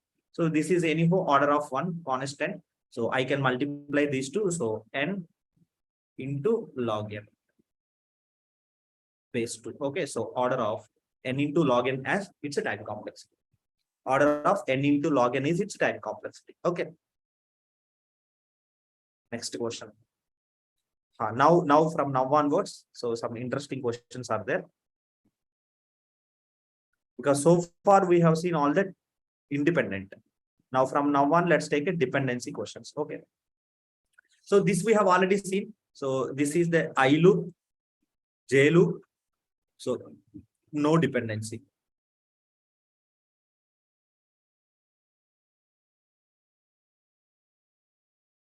No dependency. So order of n square is its time complexity. Now come on the right hand side. Now see this program. See this program. This loop is I loop. Okay, I starting from 1 n I plus plus. This is J loop. Now if you remember, inside the J loop, you are trying to use a value I. So which means this loop is depends upon what is the I value outside loop. If I value is 1, it will run only 1. If I value is 10, it will only run 10. So depends upon outside loop I value, you are running the J loop. Therefore, this is called as a dependency.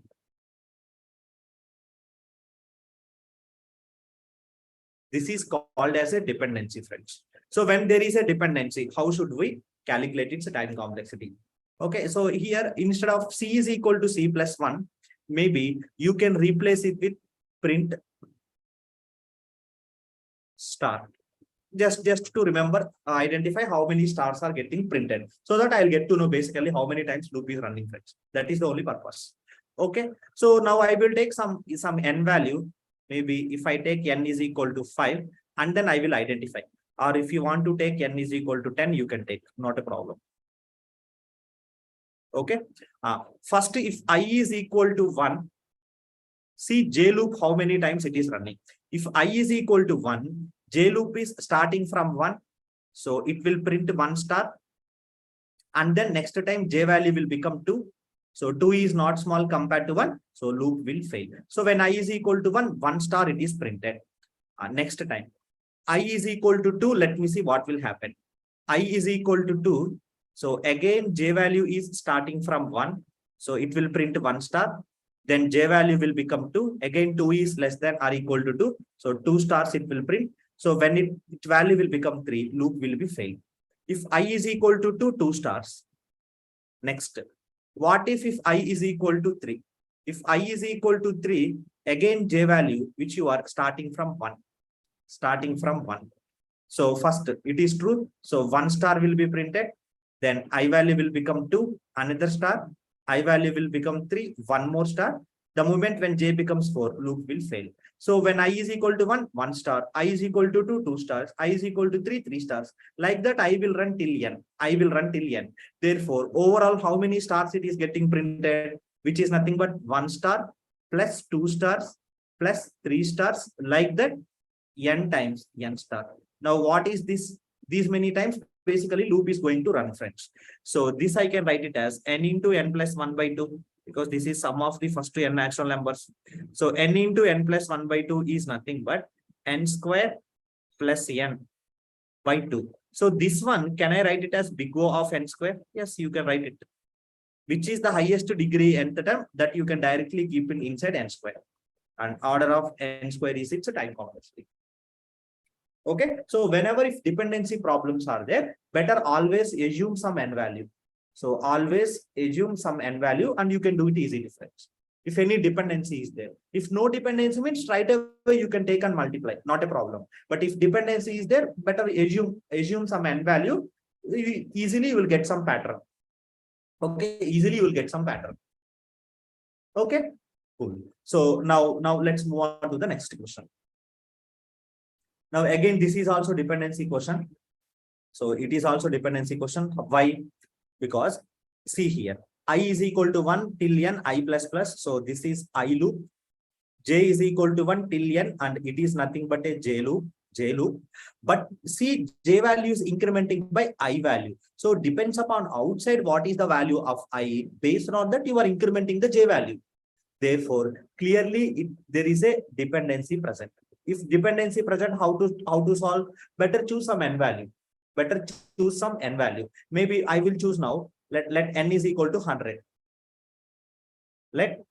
So choose some good number, friends, like some bigger number, so that you will see clearly what is happening.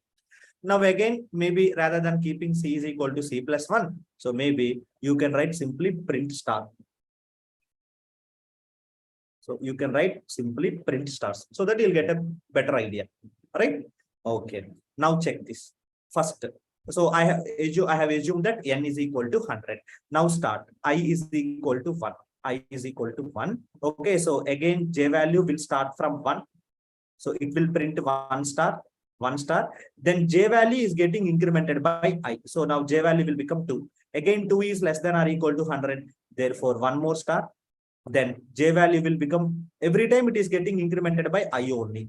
So 3 stars. So like that, when it become 100 also, this is correct, right? So when I is equal to 1, you are incrementing J value by I, which means by plus 1. So you are getting here 100 stars. Next time, let me increment the I value. Now, if I increment the I value is equal to 2, I value will be 2. Then what is the J value again? So J, you are starting from 1. Correct? Na? So first 1 star. After that, J value will be incremented by plus 2. It is incremented by plus 2. So if it is incremented by plus 2, it will become 3, another star. It will become 5, another star. So like that, it will print only 50 stars. Why? Every time you are divided by 2, na? So 50 stars it will print. Next time, what will happen? When I becomes 3, so J value will start from 1, then it will become 4, then it will become 7, because you are incrementing every time by plus 3. So it will print whatever that 100 divided by 3, maybe approximately 33 stars. So like that, it will execute, friends. So then overall, how many times? So first time, whatever that value of 100 divided by 1, first time. Plus next time, because you have to count overall how many times it is getting executed. Next time 100 by 2. Next time 100 by 3. Like that, it will stop 100 by 100.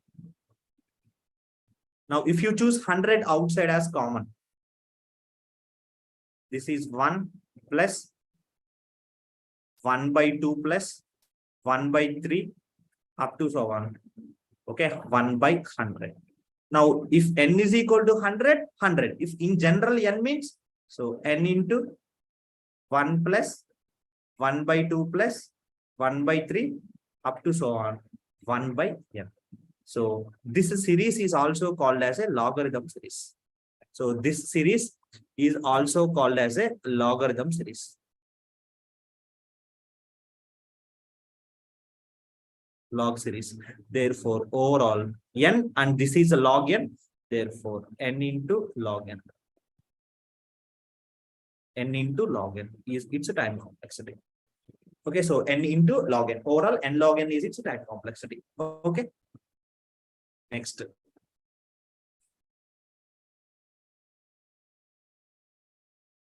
Now take the next question.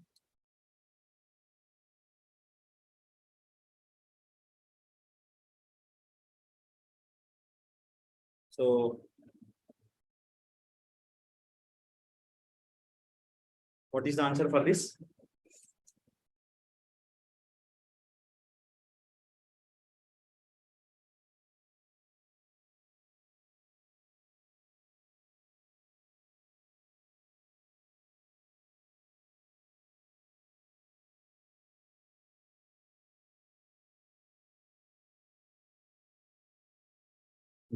Now check this, friends. Everyone check this.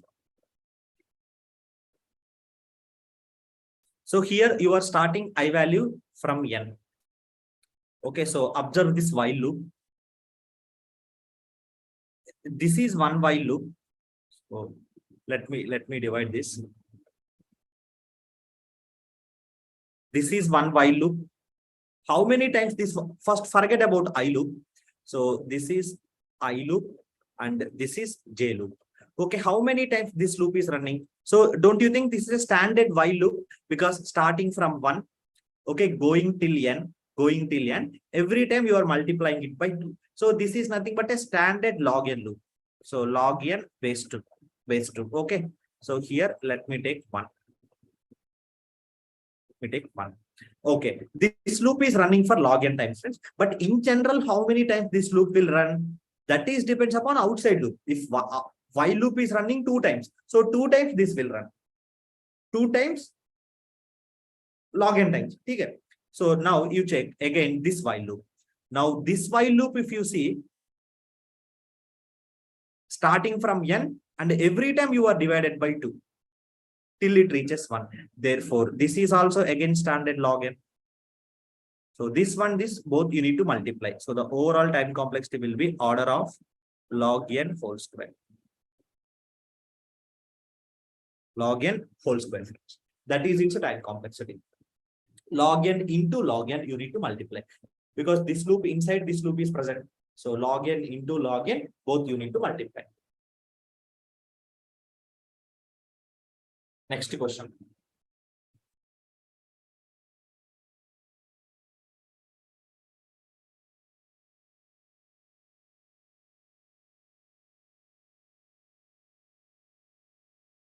Now take this question.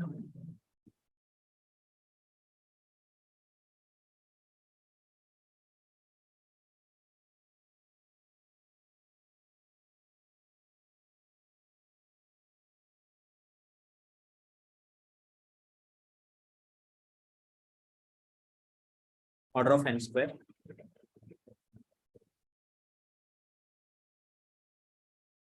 Okay. Now see this everyone. So this is one loop. Now check this, friends. So let me call this is L1, and let me take this is L2, and let me take this is L3. Okay. So actually this is a different type of pattern. So please do watch here. This is a different one. Okay. Now you check L1. How many times this will run?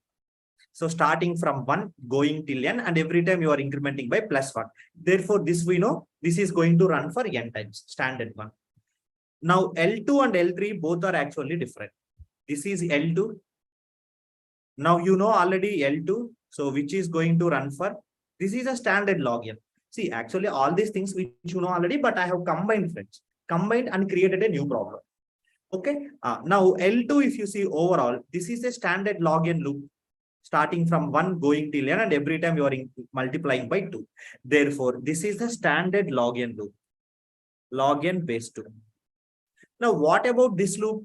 What about this loop L3, which is again standard n loop, starting from 1 going till n, every time by +1. This is a standard n. Now, as of now, we have seen outside the loop, inside another loop. We may have multiplied, but inside outer loop, we are having basically 2 loops, L2 and L3. Now, if you see L2 and L3, they are not nested loops. After L2, L3 is there. Correct? Na? So these kind of, if you find these type of loops, so what you need to do when you are finding out the time complexity is, so how many times your L1 is running into, they both are independent. After L2, L3 will execute. So L2 plus L3 you need to write. So this is the idea, friends. So whenever if you are facing these kind of things, so outer loop and inside only these 2 loops are present. Therefore, this one multiply this and multiply this. Okay. So then what will happen? Now what is the value of L1? So L1 is nothing but n into what is the value of L2? So L2 is log n plus what is the value of L3? So L3 is n. Now remember, whenever if 2 things are there, added +1. So you should always take the maximum value. You should always take the maximum. Now among log n and n, who will be the maximum? Log n will be small, obviously compared to n. So n will be maximum. So you should always take the maximum value. Therefore, n into n. So which is n square. Which is n square. So the time complexity will be big O of n square. the time complexity will be big O of n square, friends. Okay, so whenever if one plus another term is there, you should always go for the maximum. Now I will tell you reason. So, sir, why should we take the maximum? What if I take minimum? What will happen?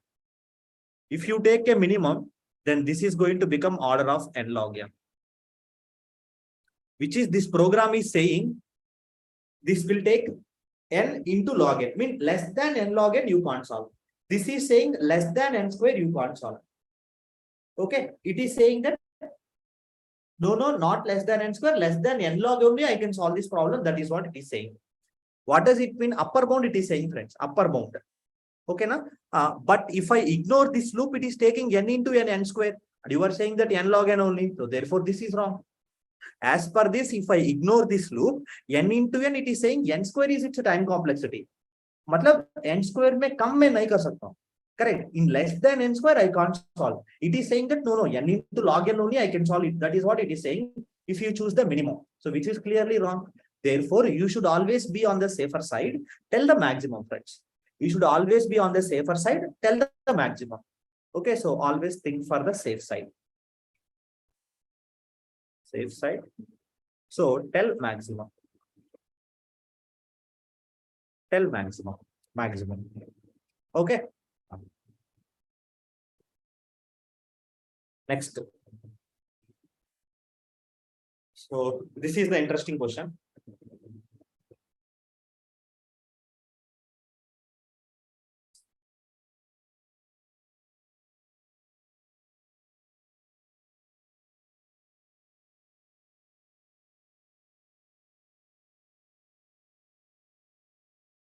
Okay, now see this question. How to find out its code time complexity?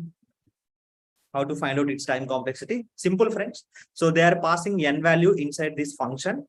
Okay, so this is one for loop. And inside one for loop, there are two for loops are there. There are two for loops are there. Okay, so see. Okay, so this loop, how many times it will run? N times, because starting from 1 going till n I plus plus. So this is run for only n times. Now what about this for loop? This for loop. Okay, so p is equal to 0. So basically this is going to run for log n times. Why? Starting from 1 n going till 1, and every time you are decrementing by 2. So from n every time you are divided by 2 means which is standard log n loop. And moreover, you are counting that value also here every time. So basically at the end of this loop, p value is nothing but log n. At the end of this loop, end of the loop. So p is equal to log n. Why? You are actually counting. Correct now. So every time, whatever that, how many number of times the loop is running, plus p, pre-increment. You are counting that. Okay. Now let's talk about this loop.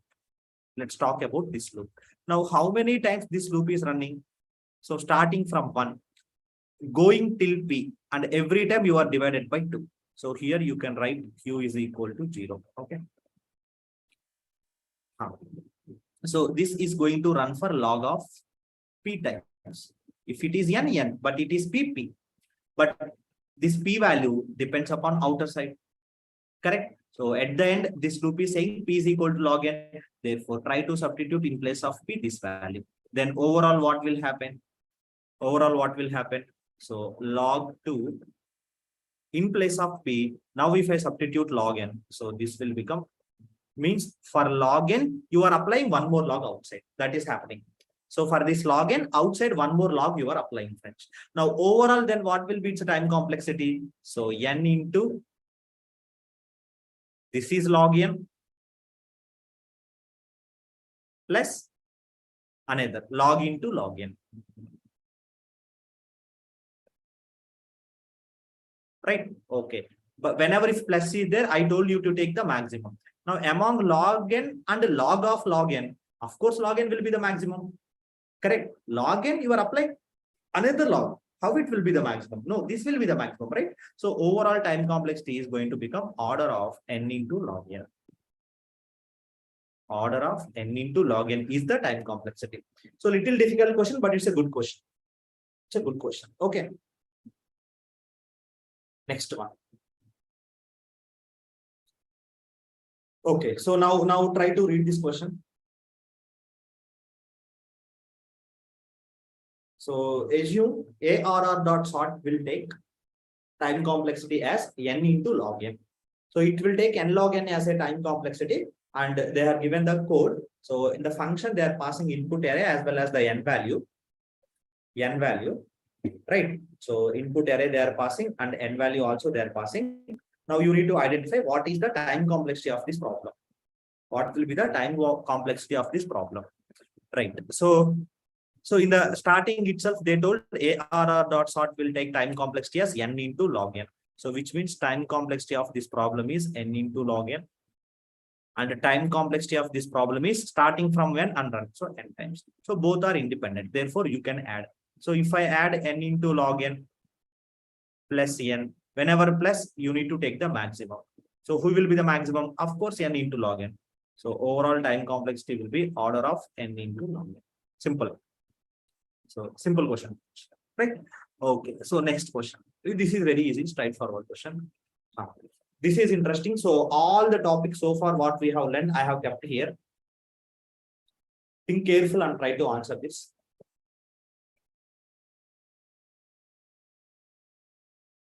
So next interesting problems are coming. So there are 5, 6 interesting questions that I have kept. Very important.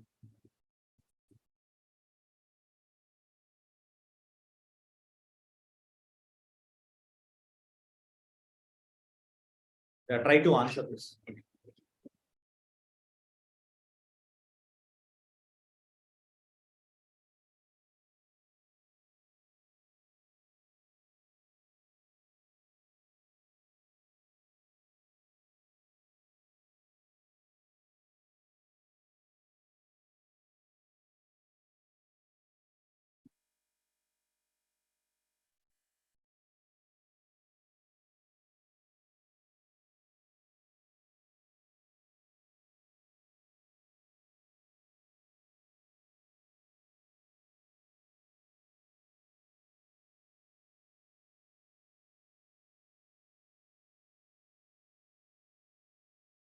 Yeah.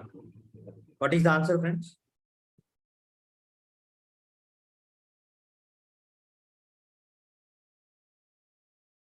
Okay. So let T be the number of test cases.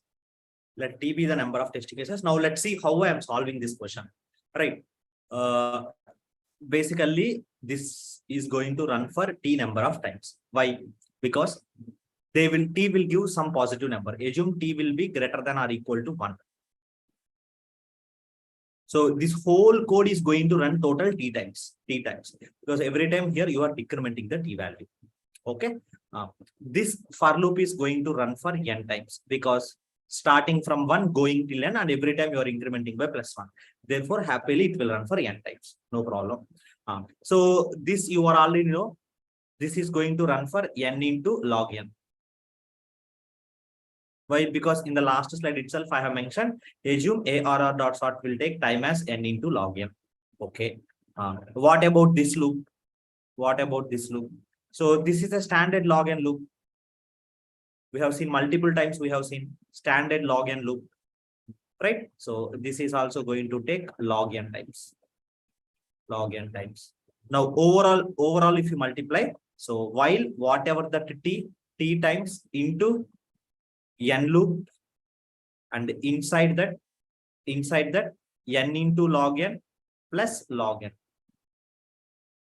plus log n. Okay. So this is n into log n and this is log n. So whenever if plus is there, you need to take the maximum. Now this is n into log n. This is just log n. Of course, n into log n will be bigger. So therefore, maximum is going to be n into log n. So the maximum will be n into log n. N into log n. So now if you multiply, what will happen? So t into n, already n into log n. So n square log n. So the overall time complexity is order of t. Some people might ignore the t as a smaller number than n square log n. If you ignore that t, then it will become n square log n, friends. Right? So very easy. So come always from the outside, see what is happening here. Okay. Next question. Okay, it is a good question. It is a good question. Try to see. See, so many things are involved in this question. So it is not a simple, easy question. It is easy only, but if you solve it in proper way, it is very easy.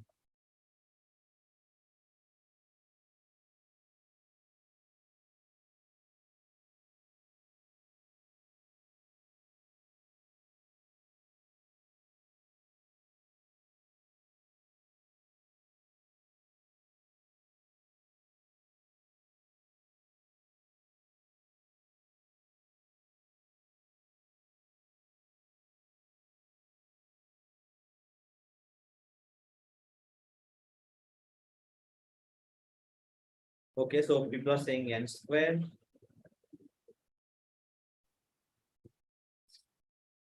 Now see this question, friends.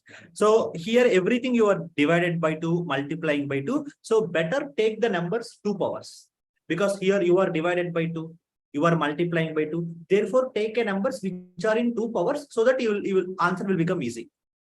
Okay. Now this is the I loop and this is the J loop. I loop and J loop. Now any dependency is there? Yes, it is a clear dependency is there here. If you check here, outside loop depends upon this I value. Okay, you are running this J loop. Therefore, it is a clearly dependency. So whenever dependency, what I told, better you take some n value, it will be easy. So inside that I'm printing DSA. So now I want to check how many times this print statement is getting executed. Now for that, what I will do? So I will take n is equal to some 2 power, friends. Maybe I will take 2 power 5, let us say 32. So I will take 32. Okay, and I will see how many times this will run. So for I is equal to n, I is equal to n, which means first time I is equal to 32. Okay, now see where the J value. So J value, you are starting from 1. Your J value starting from 1. Okay, as long as J is less than or equal to I, basically you are printing this. Instead of DSA, maybe I will write print star. Okay, so first time star will be printed. After that, it will become 2, another star. Then I will become 4, because every time here also you are multiplying by 2. So third star. So when it will become 8, another star. When it will become 16, one more star. When it will become 32, one more star. 32, one more star. And when it will become 64, it is going to fail. It is going to fail. So approximately how many times you are running? So 3. Maybe here you can remove less than or equal to. Just keep only less than. Let us say. Then it will run only for 5 times. So 5 times. Okay, so this loop is running for 5 times. When I is equal to 32. Okay, next time I value is going to divided by 2, which means now I is going to become 16. I is going to become 16. When I is equal to 16, so again, now how many times J value you are going to run? How many times you are going to run the J value? So 1. Okay. J is equal to 1. So it is going to print 1 star. Then J value, next you are doubling. You are doubling the J value. Then so it will become 2.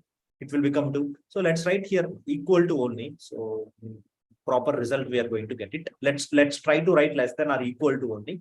So 1 more star. So approximately you are going to get 6 stars, 60 stars. Okay. Now see, friends, next time when I is equal to 16, I is equal to 32 become divided by 2. So it becomes 16. So again, J value starting from 1, you are going till 16. You are going till 16 means 1 star. So 2, another star. Then it will become 4, 1 more star. It will become 5, not 5. It will become 8, 1 more star. It will become 16, 1 more star. And when it become 32, loop is going to be failed. So here it is printing 5 stars. 5 stars. Okay. Next. I value. Now, can you able to find any pattern here? Can you able to find some pattern here? So I value, let us say, it will become 8. When it become 8, Again, J start from 1. So 1 star. Second star. One more star. It becomes 8. One more star. When it becomes 16, loop will fail. So 4. So if you see here, this is 2 power 5. And this is here 2 power 4. This is here 2 power 3. 2 power 3. And next when I becomes 16, so this is going to become 2 power 4. Then I becomes 32. I becomes 32 basically. Oh, sorry. It is divided by, right? Okay, it is divided by. So from 8 to power 3, then when it becomes 4, it is 2 square. So of course 2 square. Then when it becomes 2, which is 2 power 1. And when it become 1, this is 2 power 0. So which means it is 2. So 3 stars. So 2 stars, 1 stars. So if n is equal to 32, 2 power 5. So how many stars it is printing here? 6 plus 5 plus 4 plus 3 plus 2 plus 1. Now, if you add all everything, how many you are going to get it approximately? Approximately. So first sum of the if n is equal to 5, this is 5. What I would say 6 into 7 by 2, 2 3, which is 21. 21. Now, if you increase little bit, if you further increase n value little bit further, maybe if you take 7, so n into n plus 1 by 2 in that formula, with that formula. But this is 2 power 5, 2 power 5, 32. Okay, so roughly if you check, this is log n into log n. Log n into log n, friends. So this loop is going to get executed by log n into log n times. So overall time complexity order of log n whole square. Maybe you take some other example. With that you can refer. You will get it. If you remove less than or equal to symbol, it will be proper clear. So 5 plus 4 plus 3 plus 2 plus 1. Exactly. Okay, this is 5. And adding all again, it is going to become 5. Worst case, I'm saying. Worst case. So you will get it. Okay, so next question.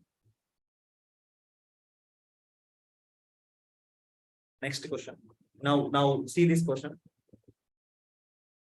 So I think we are going over the time. I think few more questions are pending.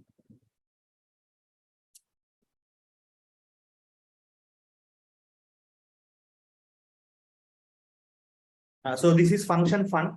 You are passing an value. See, after this class now, what you can do is, please see what exactly this question is trying to do. After the class is over, see what this code is trying to do. So here, if there is a constant operation is there, so this will take order of 1 time. So this will take order of 1 time if statement. Later you can do what exactly its meaning is. Probably you might have studied bitwise operator and logical operators, right? So main thing is about this while loop. So this is called as a left shift operator. So this is called as a left shift operator. Left shift operator is also known as multiplying by 2 power 1. So this is same thing is k is equal to k into 2. K into 2. See, whenever if you write something like some I is less than n, so which is I is equal to, so I into 2 power n. This is its meaning, friends. Now with that, if you try to substitute, you will get it. Okay, so k is equal to k less than 1. If you see here, they have written k less than 1. So its meaning is k is equal to k into 2 power 1. K into 2 power 1.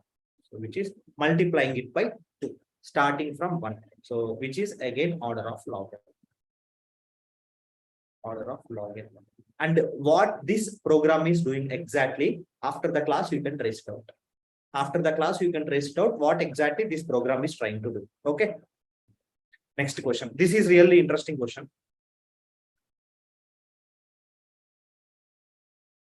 This is, so we'll see this last question and remaining will continue maybe after next class or somewhere. So last question. If you answer this question, I will be very happy. A really tricky question and very good question, I would say. I would say it's a very good question.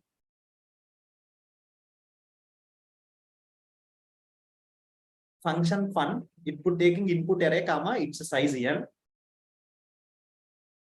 How many times this loop? So inside for loop, while loop is there. Inside for loop, while loop is there. Okay.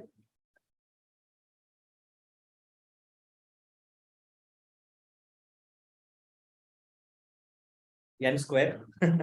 I expected n square answer.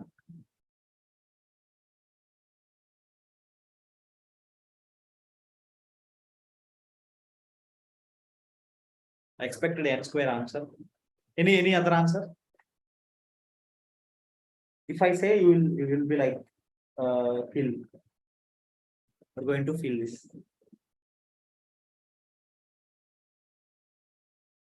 Got it. Order of n. Yeah. You are correct. You are correct. See, you take sorted array, unsorted array, whatever the array you take, not a problem. You take any kind of array. You take any kind of array. No, not an important difference. Now people are started typing order of n as the answer. Yes. I hope you got the logic. What is present in this question? What is the logic that is present in this question? Okay, let me tell you, friends. Let me tell you. So this is the function fun. So it will take input array and the number of elements. So which is basically size. Yeah, people are saying correct. Yes, your answer is correct. Okay. Outside, I have initialized the j value outside of these two loops. Okay. Now for loop I is equal to 0, it is started from here. And so when I is equal to 0, it will enter inside that while loop. And I am checking is j is less than n. Of course, assume n is equal to some 10. Assume let an array size as 10. Okay. Here, if you observe closely, you need to observe. Very interesting question and very tricky question this is. Okay. This is called as a logical AND operator. Logical AND operator. So when logical AND operator will become true? If both are become true, then only output will be true. If it is also true and another operand also true, then final operand output will be true. Otherwise, it will become false. So first time j is less than n, assume it is true because initially j started from 0, and assume this condition is always true. So you have taken an array such that it will always become true, just as an assumption, friends.